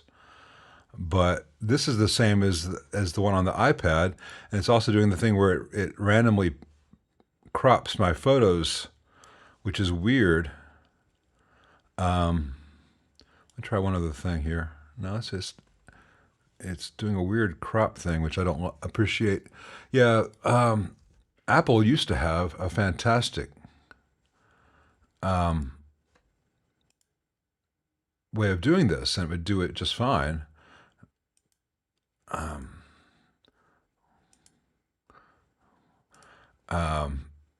you could tell it, hey, do 10 seconds, then go to the next one, and it won't change the size of anything, or so I don't know what to tell you other than I got to find a different app if I were to make this work. Let me take the Duran Duran attack off. Yeah, but these are all stuff I've taken this year, and maybe we'll revisit this if I can get this working better. Have this set up for intermissions, which would be better than just, hey, black and white, 50% grayscale version of whatever the camera is seeing during the intermissions. Yeah, because this is too fast, and it's the same as on the iPad, which frustrates me. But there does not seem to be any good way to do it from Apple. And yeah, I know it's too fast, Goody. I know it's too fast. And I could set up special things on here for this program, but I don't want to have to reconfigure it every time I add photos or anything. So I'll find some app. There's probably some app that works on the Mac that doesn't work on the iPad that would do what I need it to do without paying extra for it. I just want something to replace the way photos used to work. We could say, hey, play a slideshow, 10 seconds each. Don't crop it. Don't do anything. Don't do any weird transitions. Just go through all the photos, and that would work great. But it doesn't do that, and especially since I take all my, I frame everything very intentionally for the aspect ratio that I want, and so I don't want it cropping in and doing fake Ken Burns stuff on me. Anyway, I'll get that worked out. Maybe some other stream I'll just go through it manually, and people can ask me questions about it. I'm not sure how many. Maybe 7 of you would care. Let's see. Hey, Bebop, I don't know of any source for a replacement control panel for the Custom Classic series. You could try, see if Vox has any, but I imagine you probably have to buy one that doesn't work anymore as a donor. Sorry. Hey, Cat Hazer. Yeah, the Surreactive Load IR is fantastic. And it's safe, and that'd be my recommendation. There are alternatives, but I know that the Sur is the starting point for good, safe ones. The Oxbox has other things added to it in terms of software, reverb and delays and all that, and the Fryette adds a power amplifier to it. So it's basically a Sur IR and then a small 100 watt tube power section as well. So that's why it costs a lot more. But in terms of, I want something that's going to sound good and be reliable and safe for my amps, the Sur Reactive Load is the starting point, in my opinion. Let's see.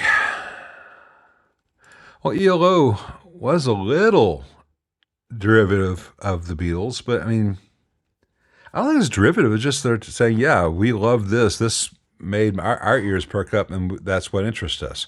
I don't think it's derivative. It's not like fucking Oasis.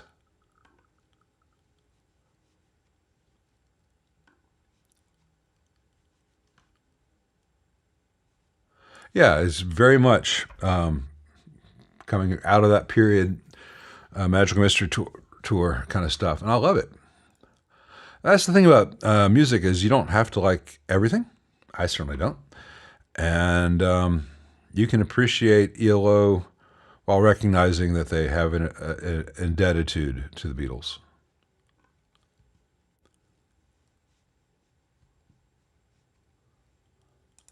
Hey, Jorge. Twin Champ. That's about it. I'm not a fan of removing the bypass cap. It kind of neuters the sound of the amp. I'm not a big fan of variable negative feedback in that amp either. I either like negative feedback or none. And that's what I prefer. I think that amp does well with a totally removed negative feedback, unlike a twin reverb.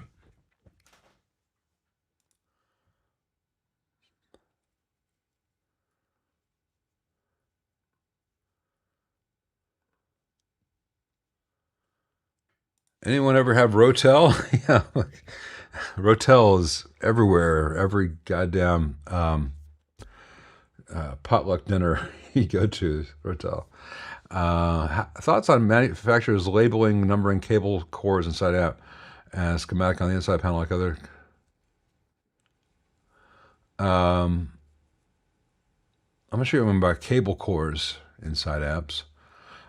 Schematic on the inside panel. Some amps have it. A lot of old Ampegs did that.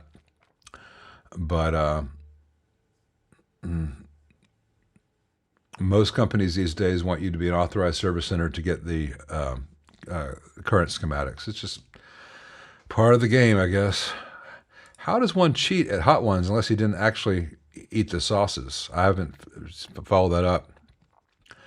I could see him doing that and getting a kick out of it. I love Alton Brown. Not when he was being a game show host for what the Food Network became, but back when he was doing Good Eats.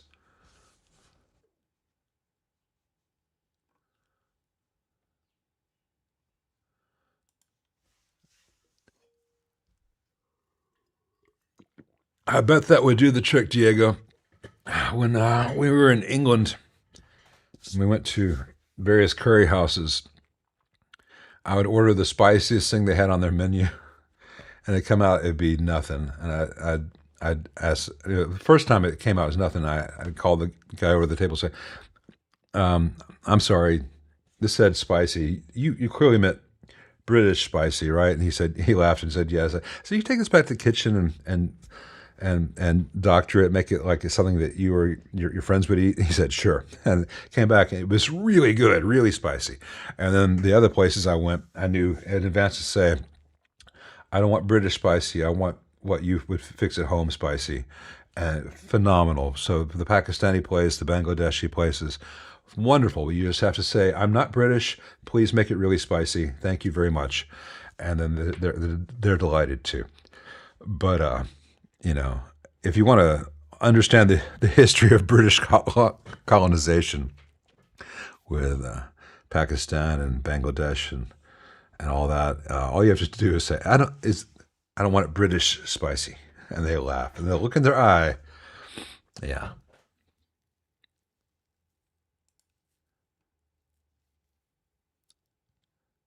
It's not Moody's, it's Mutti, M-U-T-T-I. Glen Mirror are okay.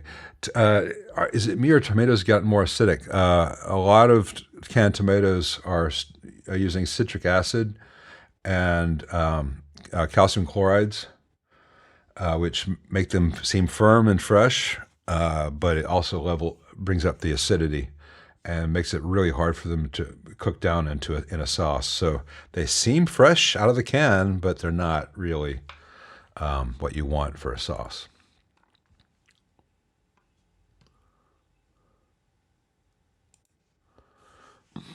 Yeah, that's fine. You can turn. Hey, Sergio. Yeah, you can do that. It's fine. There's not much airflow through the grill cloth in that amp. You're absolutely fine. Hey, Cash Sato, STD3000. Those are cool things. Yeah. Is it a nightmare to work on? It's not a nightmare to work on, but when it needs to have its caps replaced, there's like 700 little electrolytic caps. So, it can cost quite a bit to do that. But that's about the only thing that can go wrong with one of those, unless one of the caps goes bad in such a way to cause damage to a chipset. So if you love the sound of it, you might want to consider having someone recap it before it fails. but I don't know what the price of the SDE is. I know the SDD costs an awful lot, but yeah, the delays from that time period do sound very nice. I've never had a close call with a tornado. I've had one pass over our house, mid-'80s. It was up there in the sky, just going past us a couple hundred yards, but it wasn't like we were down in the shelter and we'll come up after hearing the freight train go by and the house across the street was gone or anything. Not like that close call. We get a lot of tornadoes in the spring and also towards the very end of fall.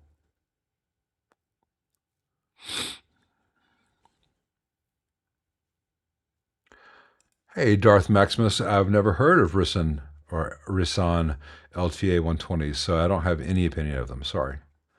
Could I briefly explain what makes a Marshall Black Flag JTM amp unique? Well, yeah. First of all, that they did not make them for very long, and as a result, they did not make very many of them. So they're rare. That, to a collector, makes them valuable. And it was a transition from the JTM to the JMP. So it has aspects in terms of the filtering of the previous tube rectified models, but it has solid state rectification. And so it has a little more power, but it still has low filtering. So you get some, if you like ghost notes in a kind of cool way, that's a big part of the appeal. It's a very raunchy sound, but it had flaws, which is why it was not made very, very long. They replaced it with the early JMPs. And then they, by 67, that was beginning to become more standardized and then turn into the lead and super lead and bass and super bass that we know and think of as late 60s plexis, which turned into early 70s metal panel plexis.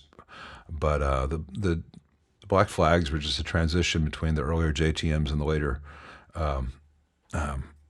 JCMs. JMTs. JMT, sorry. Wait. One of those things I said was right. It's so hard to keep all this stuff straight. I can't even remember what I said 5 seconds ago. Yeah. Basically, between 65 and 67, they were throwing a lot of spaghetti at the fridge to see what would stick.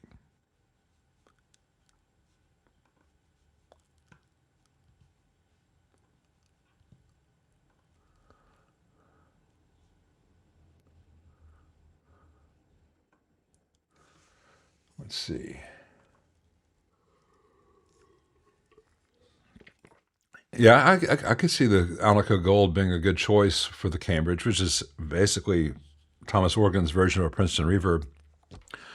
But yeah, it's a little bit of overkill, but it's not going to sound dead or inert or stiff after it's got some playing time. Let's see. Thanks, Randy Steffs. Let's see. Yeah, I was planning on going up to New York, about this time of year. I was going to do a 3-day weekend up in New York, stay with a friend, see some other friends in town, and just go to a few museums on my own and do some, mainly as a photography trip. And then Trump decided to do this little escapade in Iran, and all those plane tickets that I could have gotten round trip $280 are no longer $280, and security's become a problem, and my gas prices and everything, and my grocery prices are going up and up and up. So it's harder and harder to justify a 3-day trip to New York just for fun.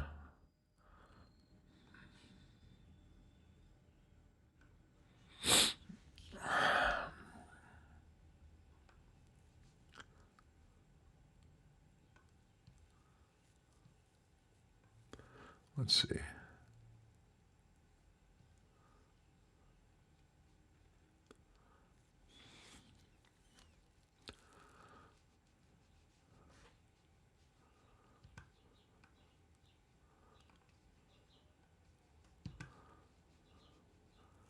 Let's see.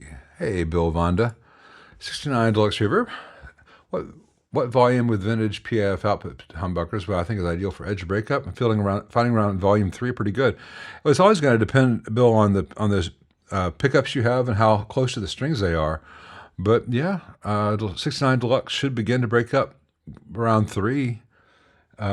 Certainly breaking up pretty hard by 4 with hotter output pickups like PAFs. And I'm saying hotter in the context of a Fender clean amp, is not a super distortion, etc. But I think 3 to 3.5 is pretty realistic. Remember, your Deluxe has a J taper pot, so it's 3 is louder on that pot than 3 is on one with an audio taper pot. Though it's not nearly as loud as it would be if it were a linear taper pot. So, and the J taper is correct for 69. I think 3 is pretty realistic in terms of edge breakup, mostly on the bridge pickup, and it depends on how hard you pick. The nice thing is you can always roll your volume down a little bit on the guitar.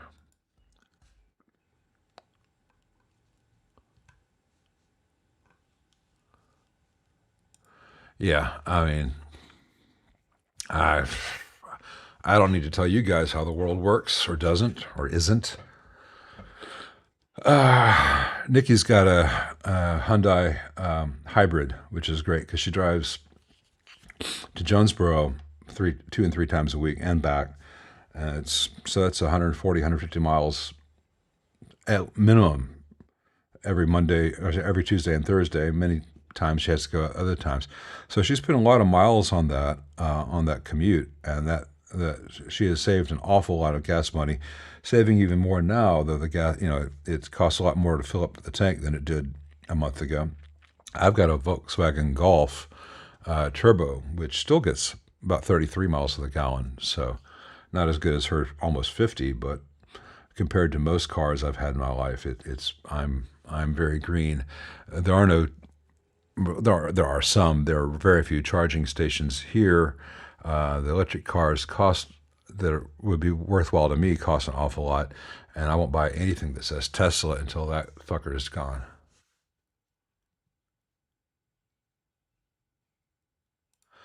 Oh man, I don't know Frank, but I was in Denmark Street a year and a half ago, and so few music stores left. And I was pointing out to Nikki where the old studio was, where Elton John and Black Sabbath did all those tracks, and she watches JB Strike on, which is a British, well, set in Britain. It's not really British detective show, and that's set on that street. And I remember Denmark Street from 30 years ago, and it was still quite going. And it's a few guitar shops left with insane prices, but I know that a lot of the music stores have been moving to East London, to the East End, and such. Thanks, Ethos. Appreciate that. I've tried. Corky's is really good, again, if you go on a night that's not a Friday or Saturday. They're very tourist friendly because they have a location at the airport, so people associate them. I've enjoyed Corky's an awful lot. It's relatively expensive to go there for dinner, and their sauce is a bit sweet to my taste. But we go to Corky's from time to time. Thanks, Brad. I appreciate that. Maybe sometime, and thank you, goodies, man. That means a lot to me. Maybe later we'll do a section. Maybe at the end of 3 hours, I'll call the photos back up. The live stream will have officially done my 3rd hour. It'll be done, and I'll just go through some and see if anyone has any questions. If anyone's interested, hands up if you'd like to do that.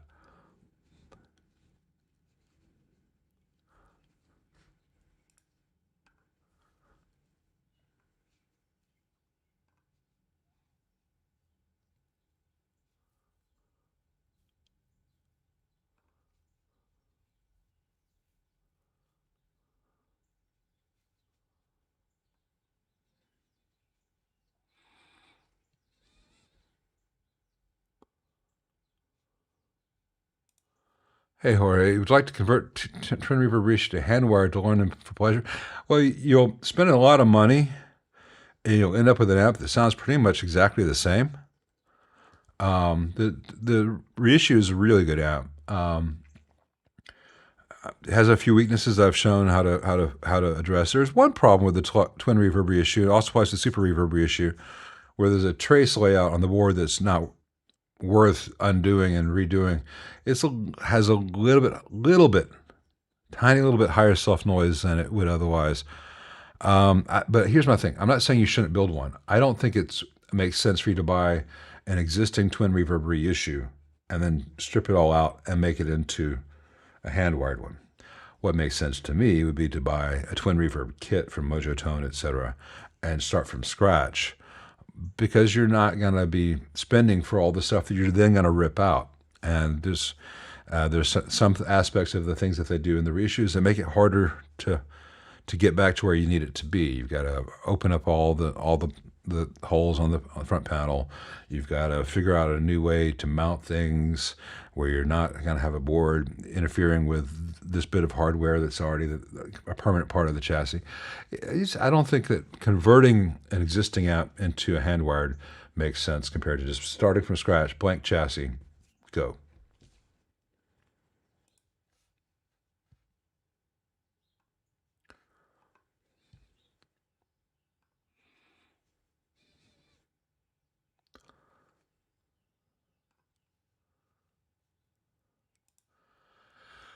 I saw that they had some stuff together. I've not watched it yet. I got hot and cold with Babish. He doesn't always seem to be the best cook. He doesn't always seem to have the best palate, or certainly doesn't always align with mine.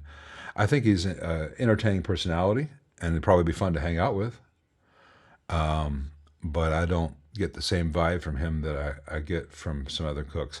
Alton, like I said, I didn't like his Iron Chef stuff and all the game show host stuff he did. Though he said he learned a lot on Iron Chef, but I think he is a good, very good cook without being a chef. I don't mean that chef in a disparaging sense. I think Alton knows what he's good at, and the rest of it he's not. He knows he's not, but he knows. To me, about the thing about Alton is the scientific approach that is very important to me. Thanks, Plump. I appreciate you. Which is a sentence I've never said before. Mr. Plump Weasel.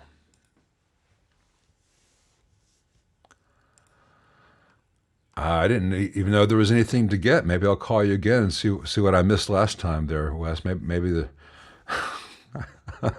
I've imagined living in Hollywood, being in that industry. Yeah, man. I have relatively few friends because most people suck. But, that's an entirely separate issue. Oh, that's so cute. Yeah. Newcomers to town do that. They get in the hall with mattresses or in the tub with mattresses. In which case, you'll be flying through the air along with a mattress and a bathtub.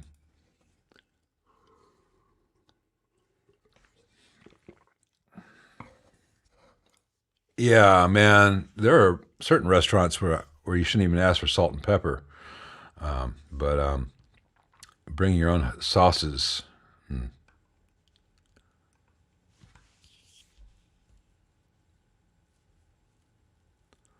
Yeah, that's the kind of thing I know. But when I'm in JTM, JMP, and all that, JCM and all that, it floats around my head. I have a hard time keeping seemingly random strings of letters and numbers straight.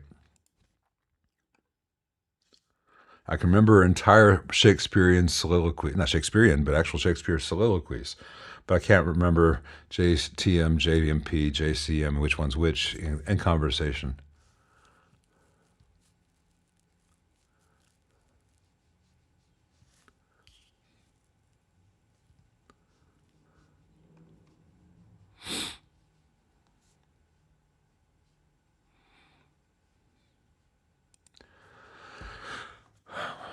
Well, good Chinese restaurants, of which we have one in Memphis, will have chili oil available, and they will also be using it to cook with.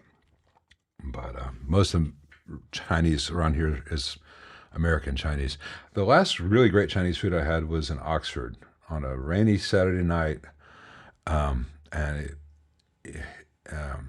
it was one of those things where from the outside it had this sign from the old Chinese place that just said like the Orient Star or something awful, but it wasn't actually called that. It was called something else in Chinese, and they hadn't had the money to change the sign yet. But all the reviews said it was just phenomenal, and we went.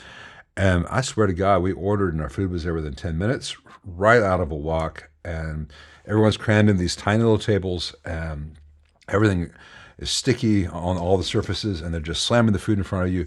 And the people in the kitchen are yelling at each other in Mandarin, and it's chaotic. And the food is so good, and it's so spicy. And yes, there was a little bowl of chili oil on the table.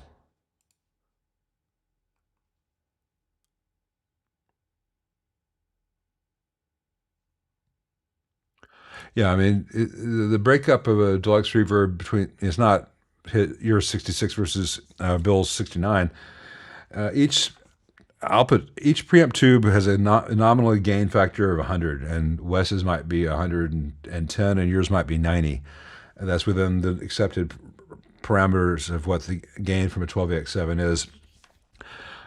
There's also variations in tolerance between the pots. So Wes's 4 may be closer to your 3.5 or something. Yeah, you're in the right range. Yeah, I remember Justin Wilson. I love Justin Wilson. He reminded me of my grandfather, not just the physique and the suspenders, but even the pots and pans he used. All these old battered aluminum things from the 50s. Didn't speak like my grandfather. My grandfather was not Cajun, you know.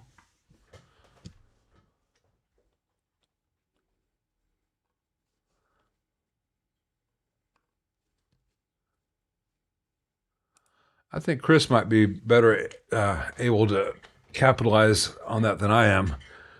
I'm not sure what I guess Brad being in the Commonwealth would have a leg up, but I don't think there's any way I could ever do any work in England,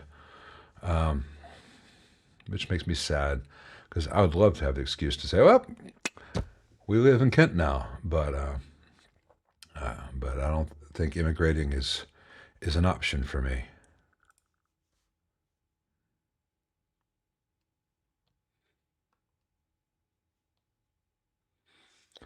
Cool. I'm seeing the hands now. So if you guys are still here in about 25 minutes when the amp stream portion is done, I'll do the photos. I'm gonna be getting back into film photography as well soon, though I'll be doing film much less frequently than digital, just because of the cost of film.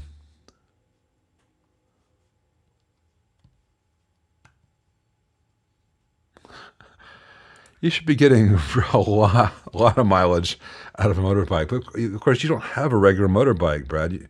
You're running that Avilia, whatever it is. Yeah, that's a racing bike. That's not that's not designed to be efficient. It's designed to use it all. Get us there now. Only in Italian. And Nikki used to ride Ducatis, and she always gets frustrated. I'm like, yeah, you had the tacky Italian bike. She's like, that was a really expensive racing bike, very respected. Yeah, I know, it's very tacky. What was it? Was it yellow or red? She's like, it was yellow. I'm like, yeah, I knew it. Yeah.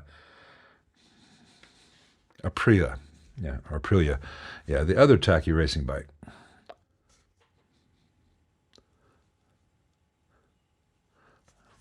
Like, if it's not like an old Chief or Indian or Triumph, then it's ugly.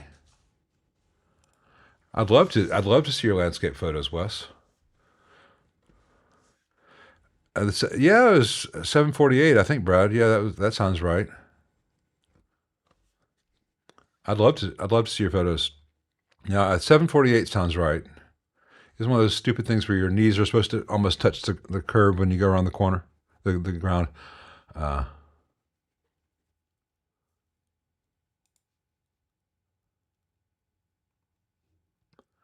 friend is a Music Man 2x10 65, super muffly and mid-rangey. Changed the speakers, didn't help. Any thoughts? Bill, there's too many factors. First of all, I don't know that model. there's so many things that could be wrong in that amp. I don't have a crystal ball.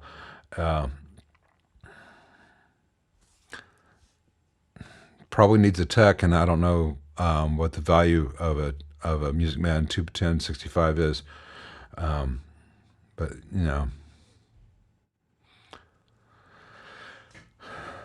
know, speakers are always a good chance, but I would never buy new speakers to test a problem like that. I would just try an external cab and see what you find. Yeah, Ducati 748. Yeah, it's hideous. Ugh. Nikki, of course, disagrees.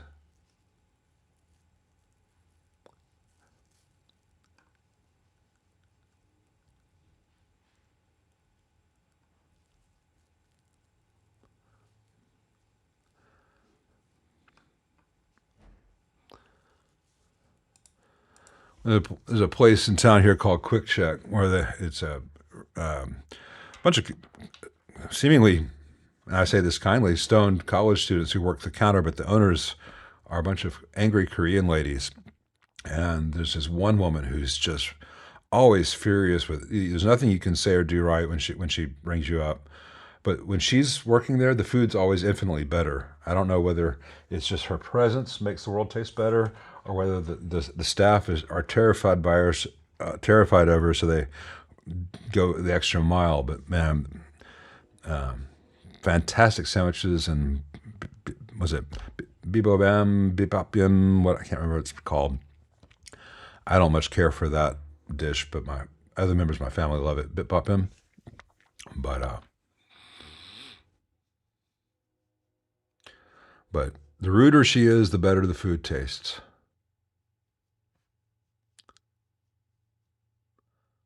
I guarantee. Nikki and I were watching him a couple months back. I had to translate for. Oops, almost missed one from Sergio. Sorry. Mentioned my 78 acoustic G62. I don't have any experience with that model of acoustic. I think I've only had the 360 and like a 120 or something. I've only had, I think, 2 acoustics in ever. I don't have any experience with that model. Sorry.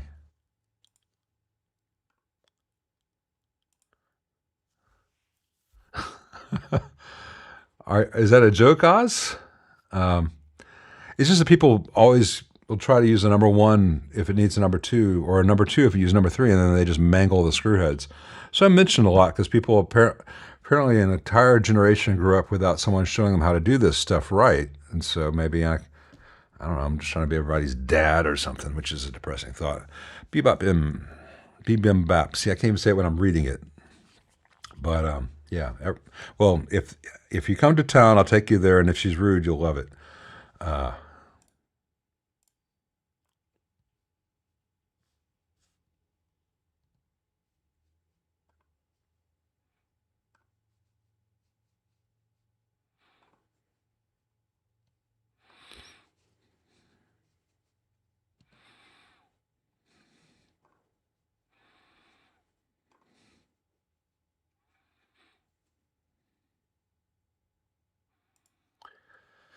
Hey, George Conte.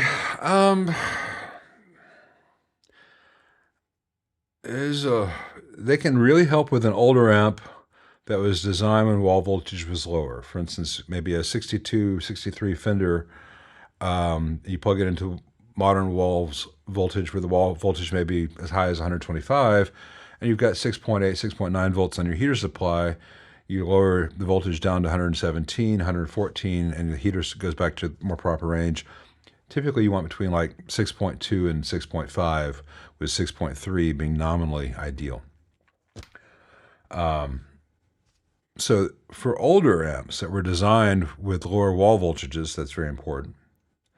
For newer amps that were designed for 120, well, there are times when your wall voltage could be 127 or higher, in which case it can be useful to have one of those things in those certain times.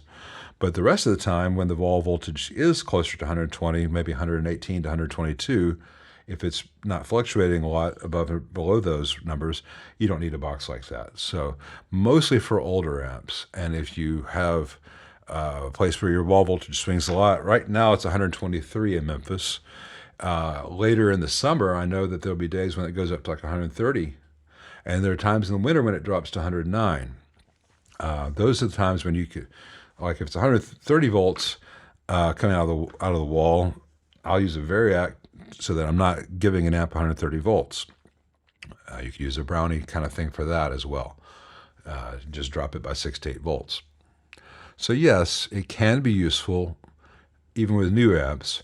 It's more commonly useful for old amps where you just don't want to have the heater supply roasting itself. Thank you very much, Oz. Appreciate that. Very kind of you, sir.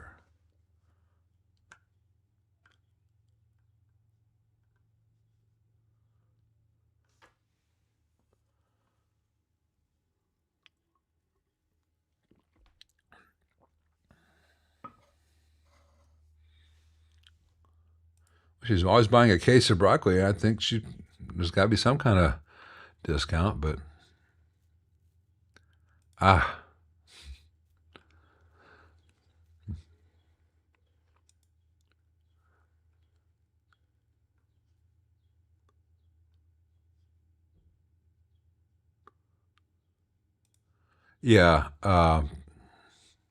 I forgot about the tantalums. You're absolutely tantalums are garbage. They seem like such a great idea until you start using them, and you're like, oh, I wasn't the first person to ever have that great idea of never having to change electrolytic by using a tantalum, because they catch on fire. Now I see.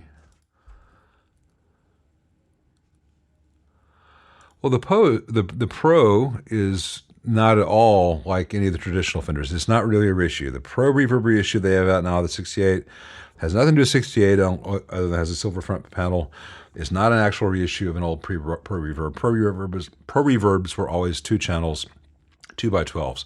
This is a single channel Fender Reverb and tremolo circuit with a 1x12. So it's not really a reissue, but it is really well built, and I think they sound really good. The other 68 reissues don't sound very good because they are 65 reissues that have been very badly modded by Fender in order to be very noisy.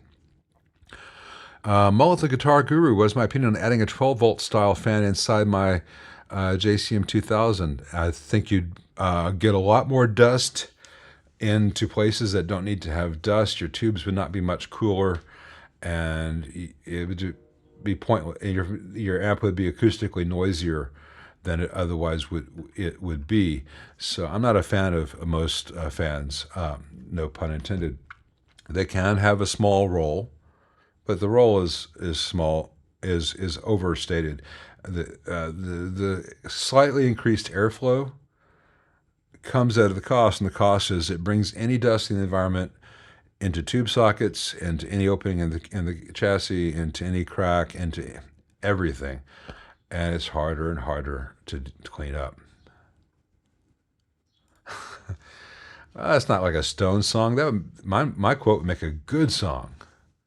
I don't think the Stones have done anything good since '74-ish. Yeah, Warren's got a lot of good quotes.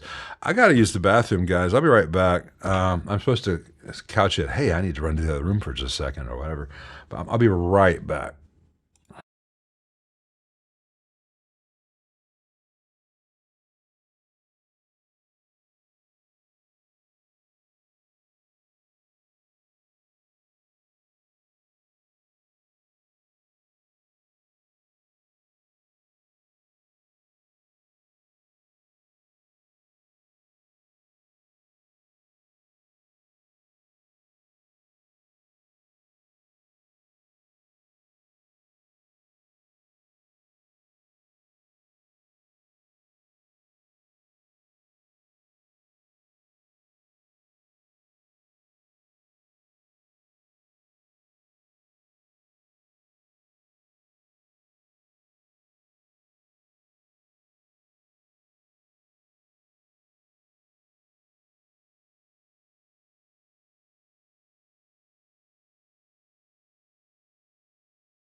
All right, we're back.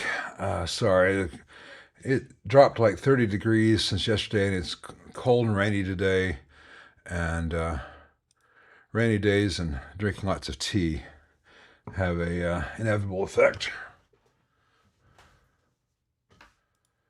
Yeah, absolutely. All the dual section can caps of every type are gonna be obsolete. They're already obsolete in the greater industry, but they're gonna be unobtainium very soon. That's why, as much as possible, I'm switching over to radial solutions. When the dual section F&Ts and ARSs are gone or are overpriced, I'll probably have to come up with some other thing. I'm sure it'd be very possible to make a 3D printed thing that's 1 5/8 or 3/8, whatever it is, that holds some modern radials. That'd be a pretty simple thing to do. The thing is, someone will do that, and I won't have to do it myself, probably. Let's see.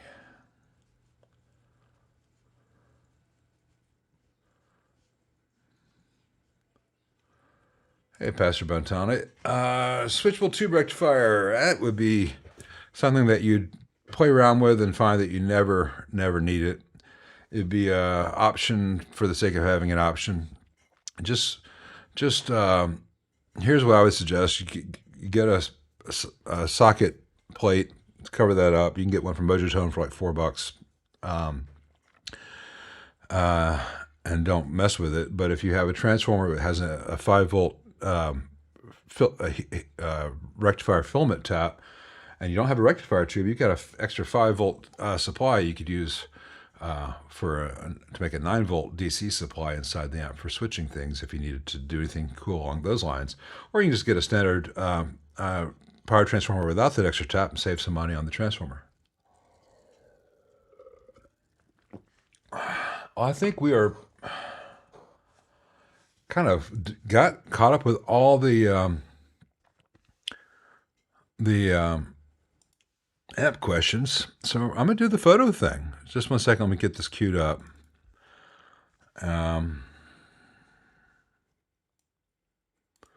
Get to fit.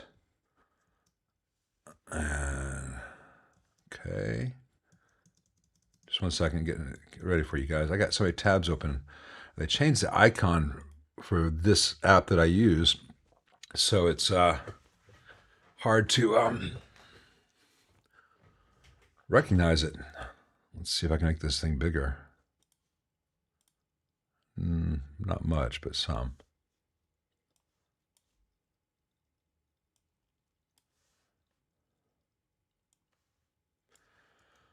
All right, so this was a photo I took in the parking lot of Walgreens with my old camera right before I got my new camera, and I just wanted to remember what this one looked like. So this is a JPEG straight out of camera with a little bit of a curve applied and then a little bit of grain applied, but a black and white red filter, because the old camera only had one option for black and white. The new one has got many different black and white emulations. So this is what I could get with my 12-year-old camera.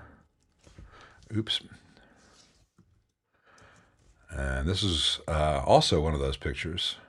This is also black and white, taken at night, seeing what I could do, really low light, and I like this. I like the sun stars I got out of this. This is when we had that blizzard. Seems like a year ago, seems like a week ago. And the first day that we got out, we walked to a little grocery store. No, it's all digital. It's a Fuji. Starting with this photo right here, it's a Fuji XE5. Though a different camera will be coming up in a little bit. The first two pictures were my old XE2. So Nikki and I walked to a little grocery store about a mile from the house to get some food. Because everything was the grocery stores were all closed because of the blizzard, and we're walking back, and these three boys were sledding, which is not something you see in Memphis, Tennessee very often. Sledding is a very infrequent occurrence here, and I liked how they were backlit. That's a 28 millimeter. This is Dino's, which is a really nice restaurant not far from where I live. It's been, American Italian. It's not Italian food, but if you're from New Jersey, you know this place. All this is every photo is this year from January 1st to now. And I walked in, and the sun was coming in that day, and you can tell it hasn't changed much since the 1960s. And I love the colors there. So this again, straight out of camera, with just a little bit of a curve for changing the contrast a bit. This is a bakery down the street from us, and I was inside, and I saw the plants and ornaments and posters by the window, and liked the light. I just like the light and the colors. This Tops Barbecue. I did a very shallow depth of field so that man's privacy be respected. But I really let me move some of the overlays out of my way so I can see this better. Sorry, it doesn't make sense unless you saw what I was seeing, but I like that the old tungsten lamp and the light coming in and everything kind of fading. I don't know, it just looks like it could be from any decade since the invention of color photography, without putting that guy on the internet. Same thing here, same restaurant, just looking the other corner, this guy was taking a nap. I just caught it with natural light. And then this I thought was funny, and it was a late afternoon sun. It was really direct, and I was curious if I could get the dynamic range for this one. And I did. Again, shallow depth of field, because I wanted, in this one, for you to go to the point of the photo. Plus, it's funny. Interdimensional Lionel Richie is not your friend, and he is not the actual pop singer Lionel Richie. This ancient entity typically appears in a hole in the air and sings a lovely song, but under no circumstances should humans follow him into the dimensional rift, etc., etc. So, hey, Maui Palm and Tree Care, we're not doing amp questions now. We did 3 hours of that pretty much, and people wanted to see some of these photos, so I'm doing these photos. Sorry. This is the old Mid-South Coliseum. I talked about this on another stream, and it really does look like a flying saucer came in to land. I was talking to Brad about this yesterday. I've got different color profiles. This is one I came up with that is almost pastel without a ton of contrast, and to me it kind of looks like Ektachrome from the 60s in that it's a little bit lower saturation, not real dark on the blacks, and kind of looks like a early 60s postcard. Yeah, Wes, exactly. If I were to add film grain to this, which this has no film grain, if I were to add some grain to this and play around with it a little bit more, this could have gone there entirely, but I wanted to see how much I could do out of camera. Hey, Mark, some 5D Mark I photos are coming up in a little bit. I have not gotten the Mark II yet, but I do have the Mark I. They'll be coming up. And this is the same day using one of the black and white presets, but I had mistakenly turned the film grain on, and I don't like the film grain in camera. I like adding it in post to black and white, and I think it's too heavy in camera. And so I love these pictures, but I wish I had the film grain turned off. Same for here, but I did like the light of the crepe myrtle that day. And they're doing some construction on the stadium, and this is all with the same lens, manual focus, very, very bright. I wish to God I didn't have as heavy grain, but it does have a Tri-X kind of vibe for it. That's kind of what I was going for, kind of in between Tri-X and HP5.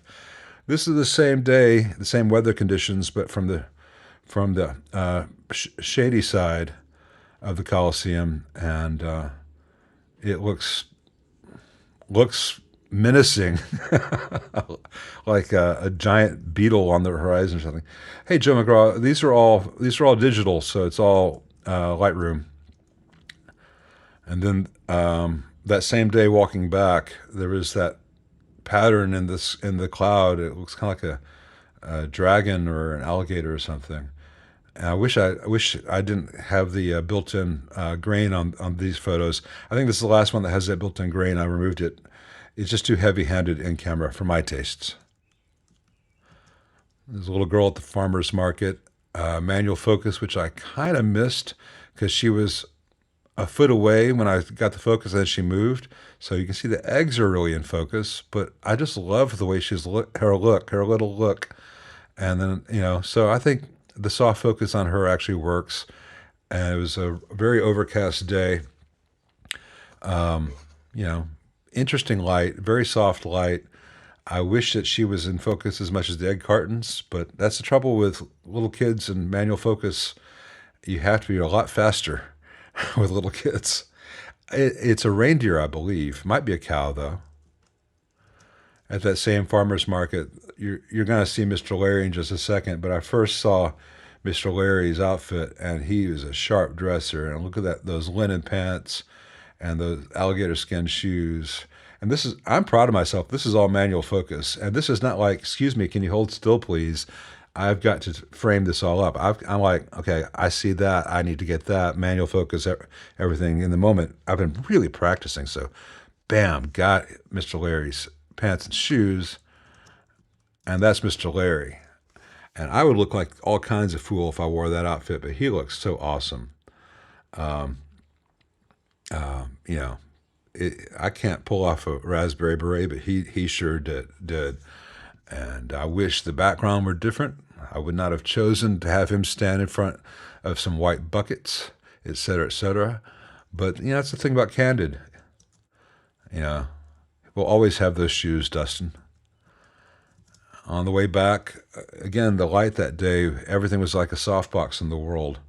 So this is a little restaurant around the corner, and they've got, you know, the patio furniture, but all the colors just had this really nice glow. And I thought this color profile, which is more of a Kodak Kodachrome profile than the Electra. You know, so this is more saturated. You'll see some other ones I do where I get more saturated. I just like the way that looked.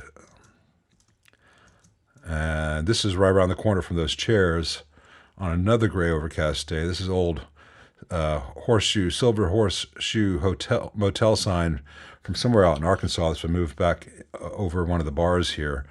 And it's behind it's in a private courtyard I can't really get to. And I need to get access to that courtyard, but I thought this was an interesting try to get the vibe of a decayed old sign. This is a neighbor of ours. I was walking around on a sunny day and saw her out on her porch, just enjoying the sunshine. And it turns out that I know her, that we knew each other 30 years ago. She used to work with my ex-wife, and she was really gracious. And so since we knew her, I got to talk to her. She has ALS, Lou Gehrig's disease. And so, you know, she's making the most of a bad opportunity. But I know guys, and I know people who aren't as happy in their day-to-day as she is right here in the sun, and they have no problems in comparison. So I was glad to get this picture of her. She looks so cool in those sunglasses. This is a local coffee shop. And again, I just love the colors, and I'm always trying to get as close to Kodachrome as I can. Kodachrome hasn't been available for forever, and it's richer even than this. But this is one of the pictures I've taken where I'm really feeling like I'm on my way. And Wes, you know what I'm talking about. I mean, look at the brocade of the green chair on the left, and then that red, and then that purpley blue. It's almost like an old National Geographic from the 70s or 80s, and that's pure Kodachrome glory with that stuff. So for me, this is about the light and the colors and the textures, even though there's not an actual subject. I wish that person was not visible in the far right, but I guess it kind of works because he's in shadow and all you really see is his dress shirt. Yeah, I never move chairs or stage things. This was, you know, I take pictures as I find them. This is over at the Dixon Gallery. We went to see an art exhibit, and they had this glass dress in front of the window. It was one of the first spring days, and I was trying to get the light coming through this glass window which is tricky because, you know, it's backlit. But I found just the right angle.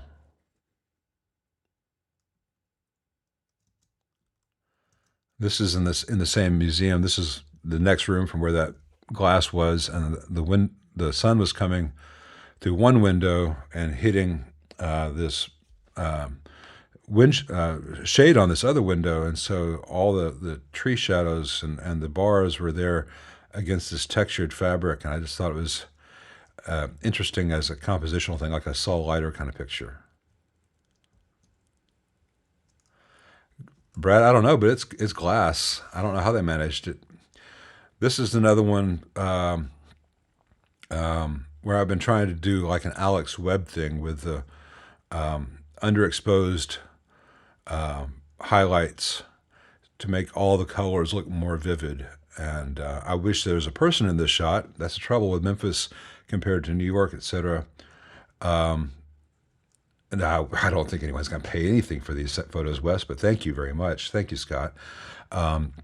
You know, in New York, it's hard to take a picture without someone, and in Memphis, there aren't any pedestrians. So imagine someone's walking through here in sunglasses looking really awesome, carrying a Siamese cat or something. That would be the New York version. Here, I got the composition and the colors on the green plant and the colors of that green wall and the red. You know, I'm proud of this photograph as something that most people would have just walked past, and that I was able to bring out the saturation of it, but there's no story to it. So this is entrance to a little Vietnamese restaurant right inside where that yellow wall was. It's the same yellow, and I was just seeing how what I could do in kind of low light with the lens that I had out. Pretty sure this is my 18 millimeter. It's either the 18 or the 40. Let's see, get info. Oh, yes, the 40, okay. So this is all manual focus on this. Go away, I don't, okay. So manual focus, very low light. So trying to get as much depth of field without it. I didn't want it to be like really shallow, but I wanted not to lose the details on these flowers at the lower right, but still have all the texture of this hanging basket.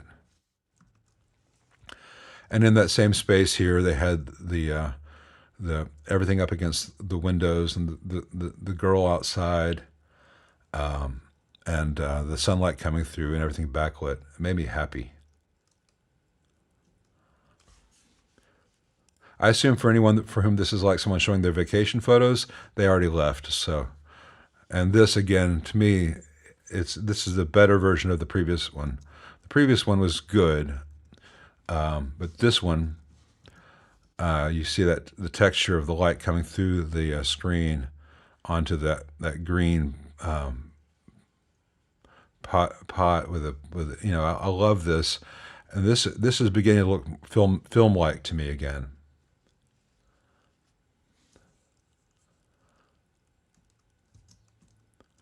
Again, chasing Kodachrome and chasing Alex Webb. This time I did have a subject. It was this cat, but it's also the red Chinese lanterns up at top, the pride flag, and then that blue pot. And there's the little bits of green coming through, and then the dark blue of the house and the shade, to get the red as strong as it is without it being overly saturated, and being able to see into the detail of the lanterns on the ceiling while still having the high contrast. You know, I haven't gotten to Kodachrome yet, but I've not seen anyone really nail Kodachrome digitally yet. But I have looked at some of the photos that Alex Webb has done digitally versus back when he was using Kodachrome. And I think I'm not on par with him in terms of mastery of the subject and mastery of storytelling and composition, but my colors are very close to his now. I think that might be as good as we can get with digital. Let's see. And this is just testing the light, walking around on one of the first real spring days. This again is kind of the lighter pastel setting, not the Kodachrome setting. in the camera. Same for this. Wait, which camera did I use on this one? Let's see. All right, I wasn't sure which camera, because I got a Canon 5D coming up in a little bit. This, just walking around, and the time of day was right to get those really crisp shadows. You know, I like lines, I like geometry, you know, and, you know, there's a million lens tests on YouTube where they're checking how a brick wall is in focus. Let's see, I'm not going to make you look at the corners, but this was the 27, I think. Which lens was this? Okay, no, this was the 50 mil. Okay. So this is the old Canon 35 mil f1.4, though I was shooting at like 5.6. And it's sharp. This is an old lens, and it is, at these distances, it is sharp as can be. And here's a self-portrait. If you look really closely in the middle, depending on your screen, this is like a planet solar system model kind of sculpture in a park near here. And I thought the light was just great. I thought I'd probably do this in black and white, but I thought it worked best in color. There's even a plane with vapor trails going through it. So I don't know. Something about it is very nice, though it does remind me of the end of Men in Black. Again, chasing Kodachrome, though not as underexposed here.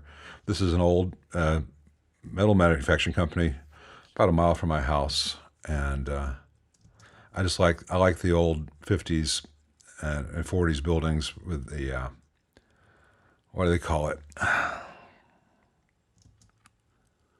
Can't remember the name of it. Like they used to be used for like Marine barracks, all the domed sheet metal aluminum buildings that were common after World War II. This is one of the last ones in this part of the town, but yeah. I imagine I could have had them make a lot of things for me. Here you go. Quonset hut, that's it. Thank you, Diego. I just saw that about the foreground-background relationship. I'm really working hard on that. And thank you, Sergio. I appreciate that. If someone says something to me about this and I haven't seen it because I've been looking at the pictures. Hey, John Hogg. I in terms of color, I want to go back and make sure I haven't missed any. John Hogg, yeah, I'm red-green colorblind, but it's not, I see red and I see green, but very pale shades of them and very dark shades of them can get confusing for me. Now, I never know if I've got a little bit too much magenta in one of my pictures. So for the videos, I always use a scope. For the cameras, I just ask my wife to look at them and make sure that she says all the colors look good. Because I can't see if something has a slight magenta cast to it sometimes. But I also I'm very careful about how I do my color balance. And Lightroom is quite good about helping me with that kind of stuff. This is another one where this was just timing. I knew I wanted a picture of this poster because it made me happy. And I loved the light that day. So I went for my Kodachrome again with the Alex Webb, and then I waited. And then the perfect guy walked in the background. Now, there was a stupid white SUV behind him, so I did a really narrow crop, so it's a much narrower image than I normally would have done, just because that stupid white SUV that came in at the same time ruined this shot. So this was a crop out of what I could not control, but I love him and the poster together in that sunlight. And if for those of you who know Alex Webb, this is what this is where I'm getting closer and closer. Between this and the Lionel Richie earlier, Welcome to My Neighborhood. This is a coffee shop around the corner, and two guys were playing chess. And coincidentally, the black guy was playing black, and the white guy was playing white. But you know, I think I only have one picture of it. There's the other one. I must have hit the wrong button. So This is very shell depth of field manual focus with strangers without trying to get a very close, almost macro shot without intruding into their game. But I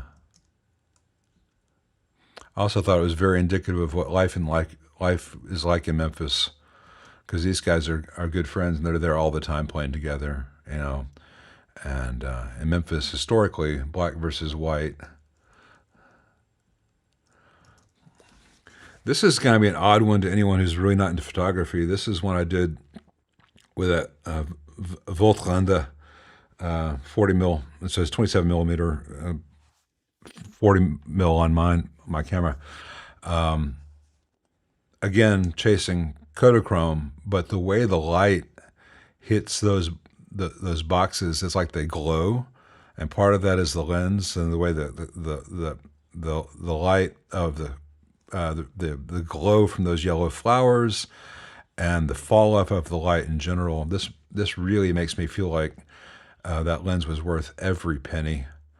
I look at this and there's something in it that I cannot even quantify that speaks to me. It's more the photo of this corner with these white boxes with flower pots is much more interesting to look at than the actual boxes in real life were. I think part of it's because when you look at this in real life, you can, wherever you look and with your eyes in focus, if you look at the trees in the background, the trees are in focus and the boxes are out of focus, but you can't really see the boxes if you're looking past them. Look at the boxes, the tree's out of focus, but you don't really see the out of focus tree because your eye's on the box. Whereas this is like a dictatorship of focus. You must look here. You can see anything you wish, but this is the only thing that will be clear. And that's a hard thing for me to articulate why that interests me. Thank you, Ethos. Yeah. Thank you, Goody Guitars. Yeah, I don't take a lot of, I'm not a landscape photographer, though I take things that have aspects of landscape photography. And I don't really want to be an architectural photographer or a nature photographer. I want to do, street, but the streets here are often empty. So I take pictures what I can take. I was taking pictures of this 55 Cadillac Fleetwood, which I think I used this for a thumbnail a couple weeks back.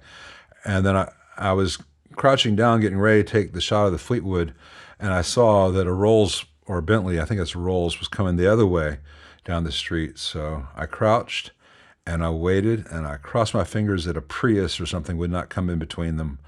And, I got this. It's a shame when I look at old photographs and all the cars are cool. And today, almost all cars look the same. And it's not that old cars are inherently cooler than new cars. It's just new cars. You got your white SUVs and you got your, it's like 3 body types and 5 popular colors. And it gets boring, usually. Yeah, I explain to people that where I live in Memphis is Brooklyn. Midtown, Cooper Young. Some details of the Cadillac, like the steering column. You can see I was wearing a check shirt that day. Here's the speedometer, the dash, and you can see the owner's reflection coming in to explain to me how some detail of the car worked. And then the front, again, self-portrait. I'm there in the chrome bumper thing.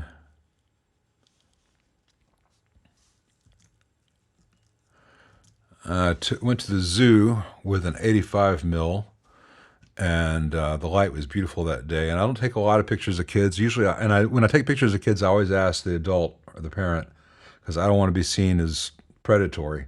Now, it is legal for me to take a picture of anyone in a public space or on a public street. But I always ask, and if they say no, I don't take pictures of kids. And I'm always respectful, and I don't take pictures of kids in any kind of compromising or embarrassing situation. But I love this cluster of school kids watching the polar bears here. They all have different energies, except that the little kid with the chips was just looking at me like, what? Yeah. So this is also the Kodachrome, just not underexposed. when I say Kodachrome, it's my preset, which if I underexpose by 2/3 or 1 stop, with the lights bright, it does the full Kodachrome thing. This is normal exposure because I want it to be natural. And this doesn't. I've not done a lot to this in Lightroom. I think I do a really subtle S curve to slightly bring down, just give it a little more contrast. I didn't do much of this. This is pretty much out of camera, and the colors are really good. Same day, I did some noise reduction on this one, but this is the sea lion, the arc of the sea lion coming down to that little 2-3-year-old there. I love this picture and the greens versus the color of his clothes and his skin and his hair, and then the otherworldly look of the sea lion's face. And the sea lion looks so wise for some reason. Yeah, Diego, I know it really varies where you are.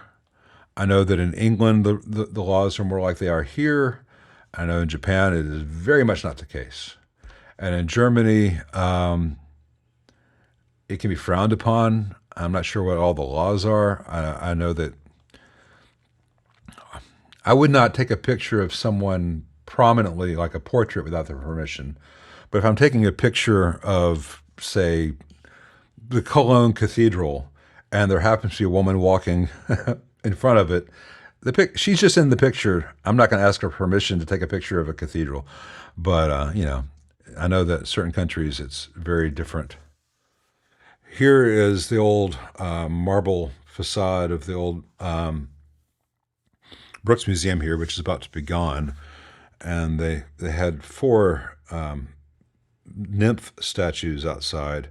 This one is autumn. Spring and fall, or spring and summer have already been moved. This one is still in place. And I liked the juxtaposition of how she's all smooth surfaces and curves, and the building is all lines and ridges. But I knew that if I had them both in focus or her more in focus, it would just be booby, booby, booby.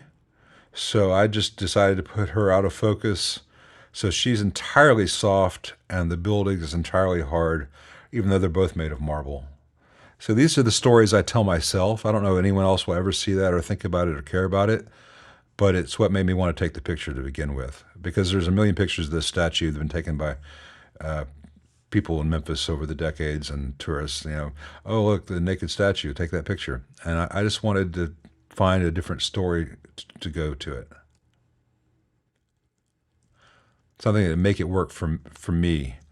This is right behind where I was standing when I took that picture, and it was raining, and puddles are always great for reflections. Which camera was this? No, this is, all right, so I haven't gotten to the Canon yet. The Canon's coming up. All right, this is that same coffee shop where I did the chess players, and this was just a backlit day. And so I did this in black and white just to get the composition. And this is outside. That girl had an old Nikon. She was taking pictures of her friend who was modeling for her, and he had the Japanese umbrella and kind of the Jimmy Page Chinese pants with the dragon or phoenix on it. So I did not get in their way. I just took a picture because you don't see people using real cameras very often. And I liked his pose, and I liked the energy of those two kids together. I love Audubon Zoo in New Orleans. Then I went down to Beale Street, and this again is Kodachrome, so this is slightly underexposed to make those colors pop. This is a kid sleeping against a pillar, and I don't know, there's just something about all this spoke to me, and the light and the color and the transition, the way the light wraps around him. I can just look at this picture for like 10-15 minutes and find something else and find something else and find something else. I don't know if any of that comes across to you guys out there at only 10, because I'm seeing the full, HQ version here on my large monitor, and you're seeing this at in a 1024 stream. So, well, Kodachrome, Joe, was the film, not the camera, and that film has not been made since like the early 90s. So you can't get Kodachrome film anymore. You can get Kodak cameras from back in the day, but you can't put and Kodak makes film, and other companies make film, but no one's making Kodachrome anymore. This is that same day again, chasing the Alex Webb kind of colors, and I like that it's a photo of photography. And I intentionally wanted someone walking behind the sign, and I got lucky that woman was just the right height, that her face is obscured, but her body is making interesting line with her legs and the texture of her pants and that light. Everything about this picture makes me happy, except that it has an ad for liquor and a fucking Pepsi sign. Well, you don't have any control over what's in the world, but I really like the colors and the composition and this a little storytelling in this one. Again, this guy was just hanging outside the shop on Beale Street, and I like the colors, but I don't think I nailed this one as much as I was hoping to. It just didn't really pop. So some of the stuff I have that I've kept is a reminder to me of things I think I could have done better. I'm not sure what I could have done better on this one, except make him change out that ecru sweatshirt for something with a little more interest, because it kind of blew out in comparison to his skin. That's the trouble with street. You have no control. But at the same time, about 10 feet away, I got this picture, and much like the first one from the Beale Street series, I love everything about this. This looks like, especially if I were to put some film grain on this, it would be 1979, and the red of his bandana, I guess it is, and his skin tone and his expression, and the aspect and the leading lines, everything about this, I feel like I just got it. I just got it. Now the Paul Simon song, Sean, was like 68, 69, I think, maybe 70. Now Kodachrome was still well in production at the time. Yeah, it would be good on an album cover, wouldn't it? I think you'd have to find this guy who seemed kind of on the homeless side, though he had a nice little holder for his cheroot. Yeah, I'm not sure how he would clear a photo like this for anonymous use, but I know he's got some he's got some nice Vans on, and the laces are neat. So maybe it's a thing. Fashion or homeless, it's hard to tell sometimes. But yeah, his expression looks like a Springsteen cover or something. This is that same day. You never quite know how light's going to behave, and I wish you didn't have the fucking Grizzlies player in the background, the basketball guy. And it's kind of a trite thing, but it is my first time to try this kind of trite backlit tunnel photo. I thought it came out really well. It'd be better if it had been raining. This is another old sign. Speaking of old signs, you saw the Silver Horseshoe Hotel sign earlier, and then the one for the barbecue shop in days. I like old neon signs. And this one, I wish I could zoom in fully for you guys here. There's only so much you can do at the HD quality of the stream. But this has so much texture to the sign and the light and the way everything kind of glows. It was a long downtown walk that day. There's an architectural detail of one of the skyscrapers here. Well, high-rises, not really a skyscraper by Chicago and New York standards, but I like the details of that, the way the light was hitting it late afternoon. And I zoomed in a bit more in camera to get that.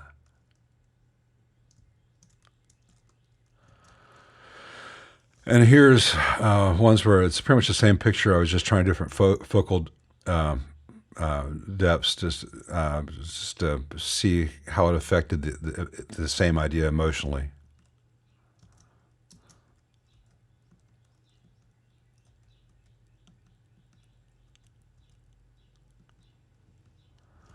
Each one of those three is the same idea with a different iteration in terms of what's important. But I love the way with this lens, this is that Voigtlander 27 mil, so 40. The whites just have a glow to them, and the blues are just beautiful. That's lens is so much of anything that you do. Same here. Just an old building that's halfway torn down, and I love the old Easyway King Cotton signs with a faded turquoise paint, but the red's still vivid with the barbed wire.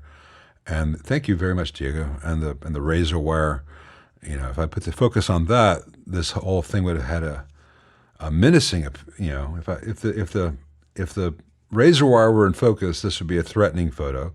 The razor wire, some people won't even see it for a little bit, but you have Easyway. And Easyway food stores used to be a great place to get local produce. And King Cotton makes hot dogs and bologna and stuff. I still get them. It's a local one, and they are rightly seasoned. That's Logan Hanna, whom you guys have seen play on the channel. He came by, and I had just gotten this lens, and I asked if I could do a shot. And I love the way his eyes came out and his hair texture, but I had a little bit, this is at 1.7, and I should have done that at 2.2 because the tip of his nose is out of focus. His eyes are sharp, his beard is sharp, the front of his hairline is sharp, and the tip of his nose is out of focus. And that's fine if his ears are out of focus for a shot like this, but I needed to get his nose. So he'll have to come back at some point, maybe play for us. Now I was doing more of that early 60s postcard thing here. Went to the Botanic Gardens. On this one, I wanted to get that 1963 postcard look. And so, man, just crunching, you know, the underexposed and then changing it in essentially in development. And I really like how that came out. Then in black and white the same day. This boy, I thought this was a good shot, but this shot was the composition shot. I kept this as a reminder to myself that everything about this should have worked, and it just didn't. But everything about this works except the pond scum. But, you know, you can't ask strangers' kids to pose. These next two are funny because this one you look at, and I intentionally shot this to look very airy and atmospheric and pretty because it's all the tulips, and this little pretty Japanese girl, I say Japanese because her mother was speaking Japanese to her, comes walking up, and you think this is all going to be princess and everything beautiful. And she turned into Godzilla. She goes into the tulip patch and just starts stomping on everything, and her mother starts screaming at her, "What are you doing? Get out of there." And like, people who've not had daughters think that this is the reality of the pretty little girl gonna do the pretty thing. I've had a daughter. The reality is they can be Godzilla too. And she was just kind of stomp on every tulip. This is the bridge at the Japanese garden section of that park.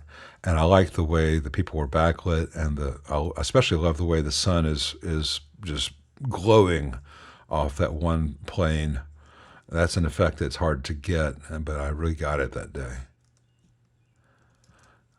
This is the Canon, I think. Let's see.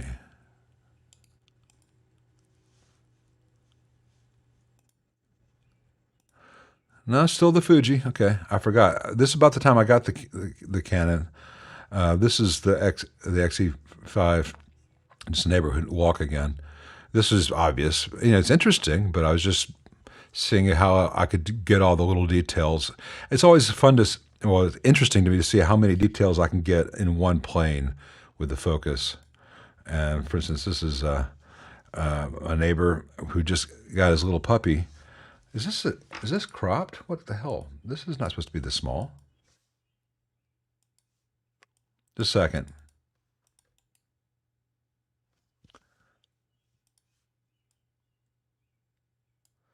Okay, what's going on?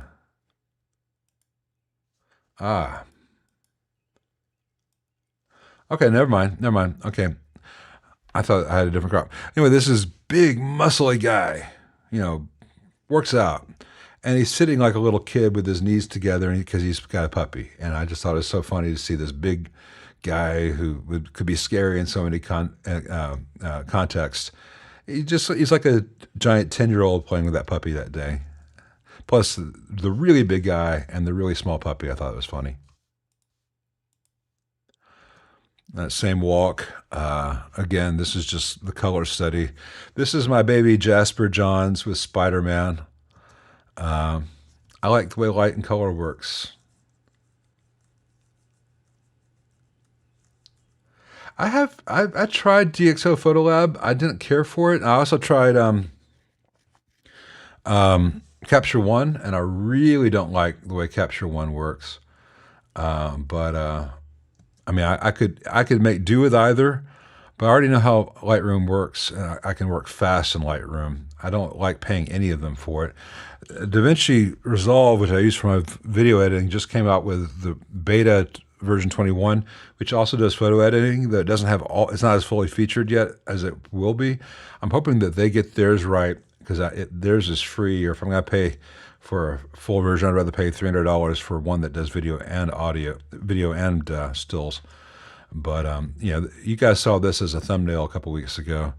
This was just I had this same Tonka truck, I think, when I was a little kid. B, you know, if I had done a greater depth of scale, this could have looked like a miniature shot, where the sense of scale goes off a little bit. This was just, I saw those, I think they were fake roses in that bowl next to that turquoise lounger on a really bright sunny afternoon, and I thought it was interesting color juxtaposition where the light was and the way the light was hitting it. So, yeah, I don't take a lot of still lifes, but this one I thought kind of worked. Again, this was about the light and the colors and chasing Kodachrome, wishing there had been people here, because I always miss the story. But yeah, I like the way the colors are. I like the way the light falls off. It goes from really bright to really dark without anything being crushed. I think I got it. I just wish that there was, I don't know, Sam Elliott in there telling us a story or something. There's that same coffee shop. And just for you, Brad, I put the whiskey bottle in focus. I wanted to get the light coming through the window through all the glass stuff. So, and this is outside as I was drinking the latte they made me. That guy was coming around the corner. I thought, that kid looks cooler on his casual day than I will ever look in my life, and he's not even aware that I exist. So I took his picture. I just thought he looked cool there. It was like he's just looking at his phone, but the way the light there goes in his direction, following his gaze, I thought the lines were nice. I'll go, since you like this one so much, I'll go back to it for a bit, Wes. Yeah, that is not a dinette from IKEA. That's probably from like 1958. That would probably match that Cadillac from earlier. And the vinyl of the one chair, and how many layers of paint do you think are on that window? Yeah, it's the kind of place you want to kind of be in when you are there. It's a really nice space to sit with a book and a cup of coffee. And this is outside again. Just, I like the light. I like the colors. It had just rained. And then I don't know why they had these old floats, but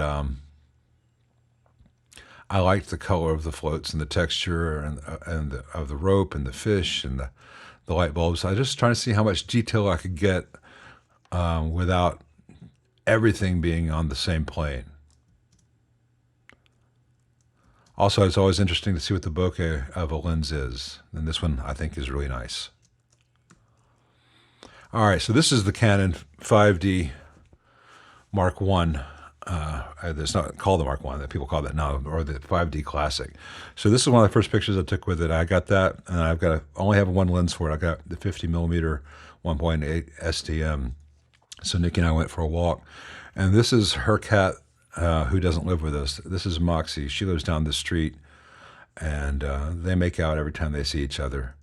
And, you know, brand new camera, no auto ISO, really hard to control the shutter speed on it. I'm unfamiliar with it, and this is one of the first pictures I got with it, other than some test shots. And I love that the cat's claws are in her jacket, and the cat's fur is so sharp, and I love the light coming through her ear. And again, very little done to this in Lightroom. The Canon in-camera JPEGs are shit. I can only use the RAW out of this camera. Yeah, I mean, yeah, man, this was expensive back in the day, Wes. This was the $3,500 camera in 2005, and that's not adjusted for inflation. So whatever $3,500 in 2005 is now, you know, I could not afford it back then, and now I got it for the camera and lens for less than $300. So 2 in a row. I don't do a lot of bam shots, but this was a new camera, and especially with cats and kids and, you know, pets and kids, you never know what you're going to get. Nikki hates this picture because you can see that she's not 20 anymore. I think she's lovely, but as a test of a camera and a lens, I thought it passed its test really well to get that kind of roll off on her skin, to get that kind of detail. And then, I mean, this is an insane blur. This is my, you know, this is full frame versus the crop sensor of the others. So don't tell her I showed you this picture, but I think she's absolutely lovely. And I didn't think she was 20 when I married her. So this is also the Canon. I was seeing what kind of color depth I could get out of it compared to the Fuji. Not quite as I can't get the Kodachrome as much with the Canon. I mean, if I were to go in there and really do like shift my reds over here this way, my blues over this way and stuff, I'm trying to work with what the camera wants to put out. This is the Canon at the zoo, and they have a China section where they used to have the pandas, and they had this frame looking through to the trees and the art, and I like this. I like this picture a lot.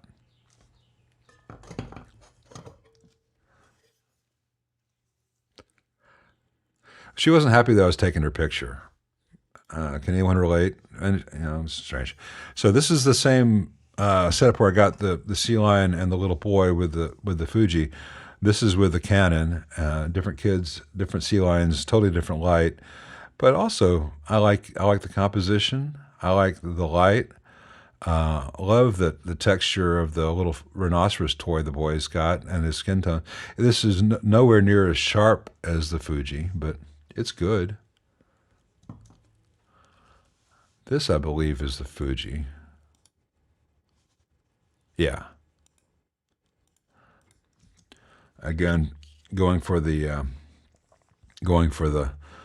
dappled sun and the colors, and I love the drips of paint that are going at that strong diagonal, for whatever reason, exactly in parallel with the crack in the sidewalk there, or the seam in the concrete. I just love that it's like the door and the electrical pipe are leaking into the world or something, and the covered up graffiti on the door makes it look like it's swirly, and the sun is dappling on the brick, and that rectangular shape on the left is the shadow of the very stinky dumpster that's to my left, you know.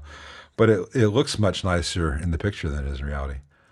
Yeah, the Fuji film simulations are pretty incredible, and just a little nudging. A lot of these are done from the Fuji JPEG with just a little nudge. But though if I need to do the heavy lifting, it has fantastic raw files. This is another one of mine where I'm chasing the Kodachrome look, and not just Kodachrome, but the Alex Webb strong Kodachrome look, and I love this.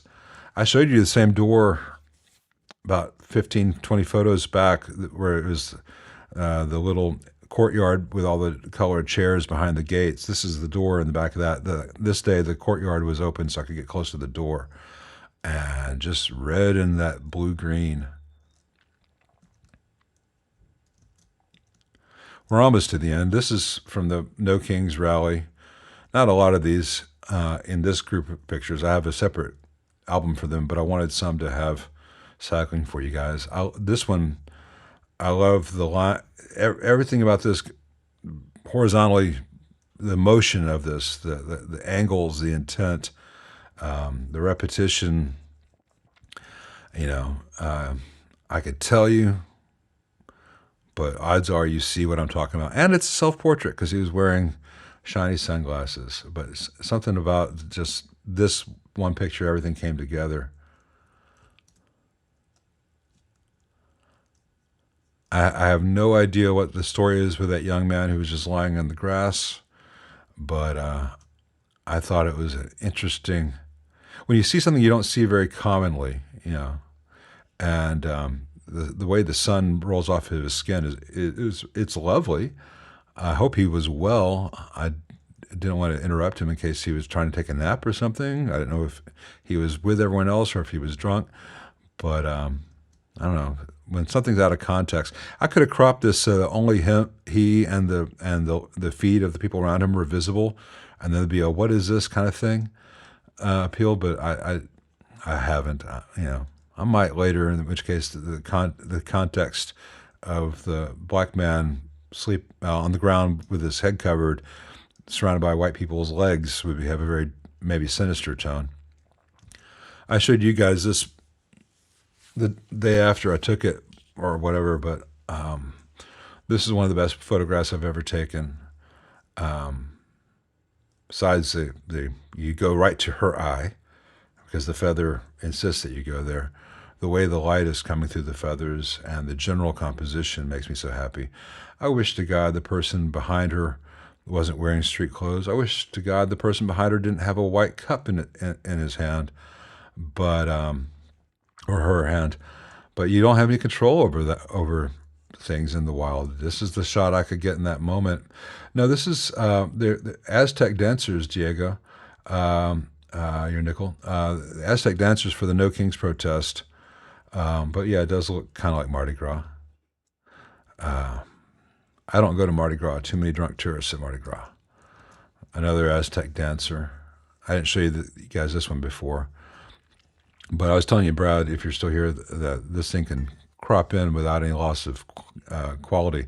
This is about a fifth of the actual sensor size because I was kind of far away and I cropped in to get, this is the composition I was going for. Yes, the saving grace of that guy in the background is that it takes a while before the eye goes there because you go straight to her eye. You want to be at her eye, then you wander over her dress and all the brocade and then the feathers, and you can get lost following the textures of the feathers around, which leads you to the trees. But eventually you will circle around to the guy behind with the white cardboard styrofoam cup, which is less than great. Thank you, Goody. Appreciate that, man. This one is this is my Woodstock homage.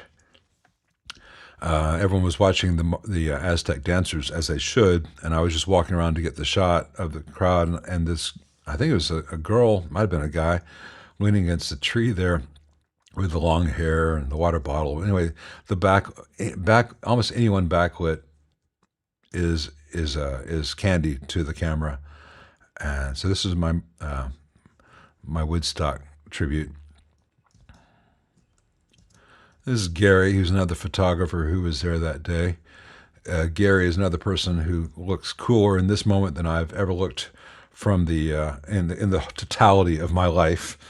But we got to talking, and I took 2 pictures of him, and I sent them to him because he says he always takes pictures and doesn't have any pictures of himself. So this is Gary as you would talk to him. And I have another picture of Gary, which it's in the other thing where you see him taking his own pictures, which is a cool shot. But again, backlit photos in very bright light. It's tricky. It's tricky to get, especially with African descent in partial shadow like this. I was really proud of myself for how this one came together. For those who care, I was using a red filter for the sky that day. Then back to color. And this was approaching golden hour in my neighborhood, and I saw that copper lawn ornament with the, and it's got a little clip-on note thing on it. I guess for balance, I thought it was kind of funny. So I just did that, and I was testing out the background blur. And this was testing to see if I could get a close-up of a bumblebee in motion. Though this is a carpenter bee, not a bumblebee. But it's funny. This was at 1/2000. I remember this was at 1/2000th of a second, and the bee is frozen. You can see the pollen on his legs, but his wings are still a blur. It makes you really respect the BBC documentaries you see, where you see the individual beats. But for a quick handheld shot, I'm pretty pleased with this. I can go faster than I can go really fast on the shutter speed, but I didn't have time because the bee was there. I didn't have time to manually override what the camera thought the shutter speed should be. And also, I didn't have a lot of light, so I couldn't go much slower than 2000. But it tells you how fast those fucking wings go. We're almost at the end, guys, I promise. This is a little boy having a empanada on the steps of the farmer's market last Saturday. And he was sitting with his dad. I took pictures of both of them, but this picture of just the boy came out the best. I just love the way the sun hits his face and skin, and the colors and the textures of this photo make me happy. And he's totally unaware that some guy with a camera was there. He just focused on his empanada, and I can relate. This is the Canon again. I went over to the old Pink Palace Museum and just took some pictures outside it. And then I walked around the lake and the park next to it. So I was just see how you know, what can this 20-year-old camera do? It still does very nice stuff. So this is all that Canon. I love the textures. I wish I'd framed this a little bit differently, but I still love this shot. It's just found object kind of stuff. This one I want to see how the Canon did with the backlit, because it doesn't have as much dynamic range as the Fuji. I think it did pretty well. The skies weren't as recoverable as I had hoped, but I was able to kind of disguise that and did a kind of heavy grain to help with that. Here I thought it did a much better job with the dynamic range. This is the old Pink Palace Mansion, which became a city museum. And all the different textures, and this was very bright light. And I tried to make it feel like it was warm and sunny, which is tricky when you can't use color. But yeah, black and white, I always add some degree of film grain to omelet socks. I almost never add any grain to color, but black and white, you get patches that don't have any texture otherwise, or less interest, so a little bit of grain helps. Here, the wind was in this Japanese maple, and I liked the way the sunlight was dappling behind on the kind of mid-century modern house behind it. And here's 5.6 with the wind still, so I think 2.8 and 5.6. I like both of them. I think I like the tree better in 2.8, but I like the overall composition better in 5.6. So I'm still teaching myself. This is another one of the mid-century modern houses over there. It looks like something from Santa Fe. And I wanted to see if I could, I don't know, the lighting at this moment on this house was as close as I'm going to get in this part of the country to having an Ansel Adams subject. So I treated this as an Ansel Adams zone system test. I think I got it. I'm not saying that I'm Ansel Adams. But in terms of applying his zone approach to black and white exposure, this was the thing that I could do. I don't have access to, Half Dome and Yosemite like he did. I mean, I technically do.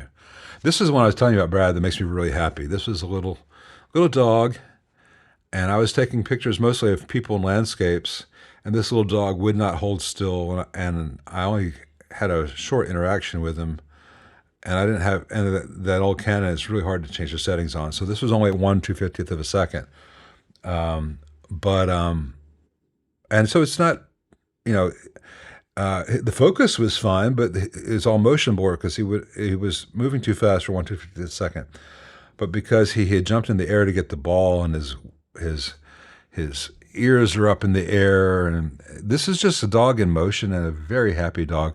I could probably crop it a bit more, but I think in terms of taking a picture of a little dog being happy with his ball, that's as good as it gets. And then that's the after, when he did hold still. And because it was so motion blurry, even this one, he was still moving so fast, I went with a kind of a heavy push Tri-X grain. Wes knows what I'm talking about. I'm sure you others do. Yeah, the zone still makes sense for black and white and for color, but especially for black and white. This is one where I was very much thinking in terms of the zone exposure, in terms of how dark do I want the shadows to go, and how bright can I let the highlights go. And this is, again, Ansel Adams on a tree. And then this one was, how airy can I get? How much of the light coming through the thing can I get? I don't think I really got it on this, but I'm keeping this photo around as a reminder that I can do better, but I don't know if I can do better with that lens on that old Canon. Again, backlit, very high dynamic range, very old camera, wanting to see what I could get away with. I think it looks nice. It's certainly not as capable as the Fuji, but it really does a lot of good stuff. Again, just little details of just those little new leaves being very, very, very sharp, and everything else being very soft. It's not a very good photo. I mean, technically it's fine, but that's all it is a technical thing. Most of these last ones I've taken here with the Canon are just technical exercises. This one I think I might need to go back and darken. I think it comes across too bright. Hey Diego, it's the XE5.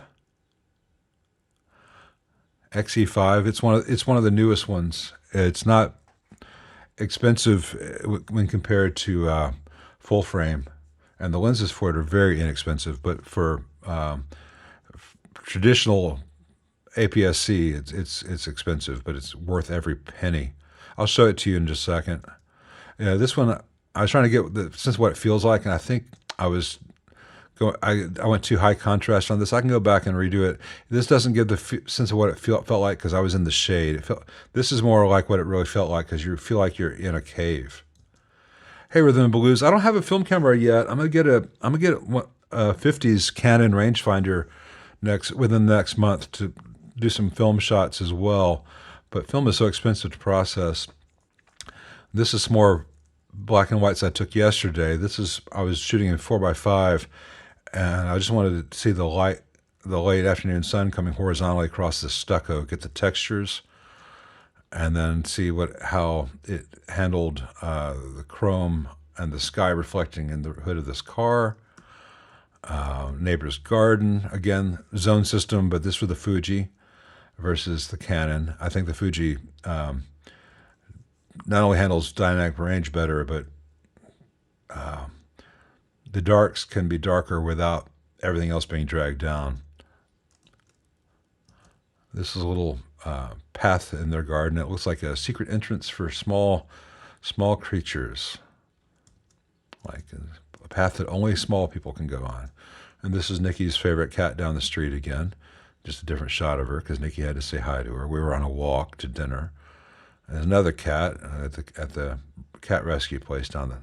But I like how it looks like the cat's having an idea, or the cat is a lamp. So this was our dinner the other night. We went to the Mexican restaurant, and it's just a little still life technical test of how this camera did in the crappy light of that restaurant. Then I guess that was the other day. Then this is yesterday's walk. This is a local building, really bright sunny day, really bright. I've got the red filter on, so the sky is darker for contrast. This one you might have seen, though. This is the black and white version versus the color version I made for the this is black and white 4x5 versus the color 16:9 I did for the thumbnail today. Again, reflections, the sky, old things, textures. I love the gradation of light. I love the extreme of light in this. I love the textures. I believe this is the last one. Again, texture, light, and I was also yesterday. Yesterday was all on the Fuji. Yesterday I did everything with Sunny 16. I ignored the histogram. I did not use any auto features on the Fuji at all. I was all shooting shutter speed 1/125, ISO 125, and then just changing the aperture. And I found that for black and white it was fine, but color is all fine for RAW, because RAW handles that, but all the JPEGs had clipping when I shot pure Sunny 16 on this. Diego, this is the XE5, so it's really small. It's slightly smaller than like a Leica M3. In shape, it's very much like a Leica, only a little more square, less rounded. Costs a hell of a lot less than a Leica. And I've got these two little... Oh, you can't even see what I'm doing. Oh, shit. Just a second. I forgot that I wasn't visible. Try this again. So it's really small. Really powerful. It's the same sensor and chips as the larger XT5 and stuff. Got these two little Voigtlander, the 18 and the 27 manual focus lenses. And then, a 35, which is 50, which is also not a big lens. Giant 56 mil, which gives me 84 mil. So, I mean, my longest lens for this is only this big, which is smaller than a 50 millimeter on full frame, which people think is a small lens. So it's really powerful, but really small. And, I can put this in my glove compartment, take this anywhere. It fits right in there, disappears. I mean, and also, if I walk around with this thing, it's like, the photographer is here. The photographer is here. Even with this little 50 mil lens, little by full frame standards. The lens is only this long. This is hood because I don't want the front element to get scratched out. But this is a very imposing thing. If you come at someone with this, they feel like, oh my God, what's going on? What's going on? Whereas this, half the time I'll take a picture of someone, they don't even know that I'm taking the picture. Man, this is much less of a, I'm gonna get you. But it also has it has built-in IBIS. I could set this thing to f8 inside and set the shutter speed to 1/15. Turn on the IBIS and do a handheld shot and have it in focus, which is amazing. You do pay for that modern privilege though, so I'm gonna get a Canon rangefinder film camera from the mid to late 50s with a 51.8, spend $200 to $300, and get back into film at the same time. Hey Seth, yeah, I'll type. I'm on Flickr. Let's see if I can get you guys the link if you're curious. Let's see.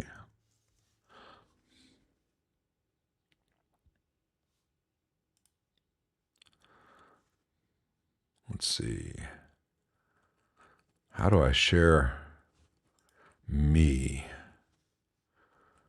Well, I'm the only Lyle Caldwell on Flickr. So if you go to flickr.com, FLICKR.com, it's free. You don't have to sign up or anything. Um,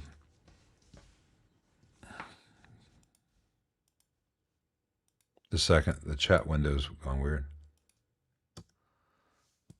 That's where I'm at. I put up an awful lot of photos, but you know, I have a few things up on Instagram, but I hate Instagram. I hate what it's become. And it feels like I should put amp stuff up on Instagram, and I don't know. I just don't like Instagram very much. All right, well, I was going to do like 15 minutes talk about photos. I did over an hour talking about pictures, which makes me feel like it's just been an ego thing for me. I appreciate everyone who's interested, and thank you for all the kind words. It means a lot to me. I've been really enjoying it more and more because music was always my hobby and it became my gig. So I needed a creative outlet that didn't feel like punching the clock. And because I got into video for you guys with all the video cameras, it made sense for me to get back into stills photography. And so when I get the ancient camera from the 50s and get it working, that's going to be fun to see as well. But man, I can take 1,000 pictures with this for free. Between the film and development and scanning, it's going to be like $1 a shot for films. So I'll probably, after the first roll, which I'll fill up in a day or two just to make sure the camera's working and the lens is working, after that I'll probably go out with this and then sometimes take the film camera and think about getting 1 or 2 film shots, mostly digital, and then eventually have some really nice film shots scattered in with hopefully nice digital shots. But, you know, as you can see, you can get very good digital, you know, film-like, film-feeling, aesthetically pleasing shots with digital, and a better photographer can get better ones than I've gotten. Just build a dark room. Just come build me one, Wes, and tell Nikki why I need to have all these. Nikki has this insane fear that she's going to forget to turn off, to unplug her hair iron and the house will burn down or whatever. So all I need to say is, hey, let's have all these volatile chemicals in the house. I love her to pieces, but she worries an awful lot. Anywho, thank you all for being here. Thank you for being so interested. And Wes, I want to see your landscape photos. Maybe I'll give you another call. Always appreciated. This was fun. I woke up this morning and I read the news and I was feeling about this tall, and yeah, I feel a lot better. This was good for me. Was it good for you? Ooh. See you guys.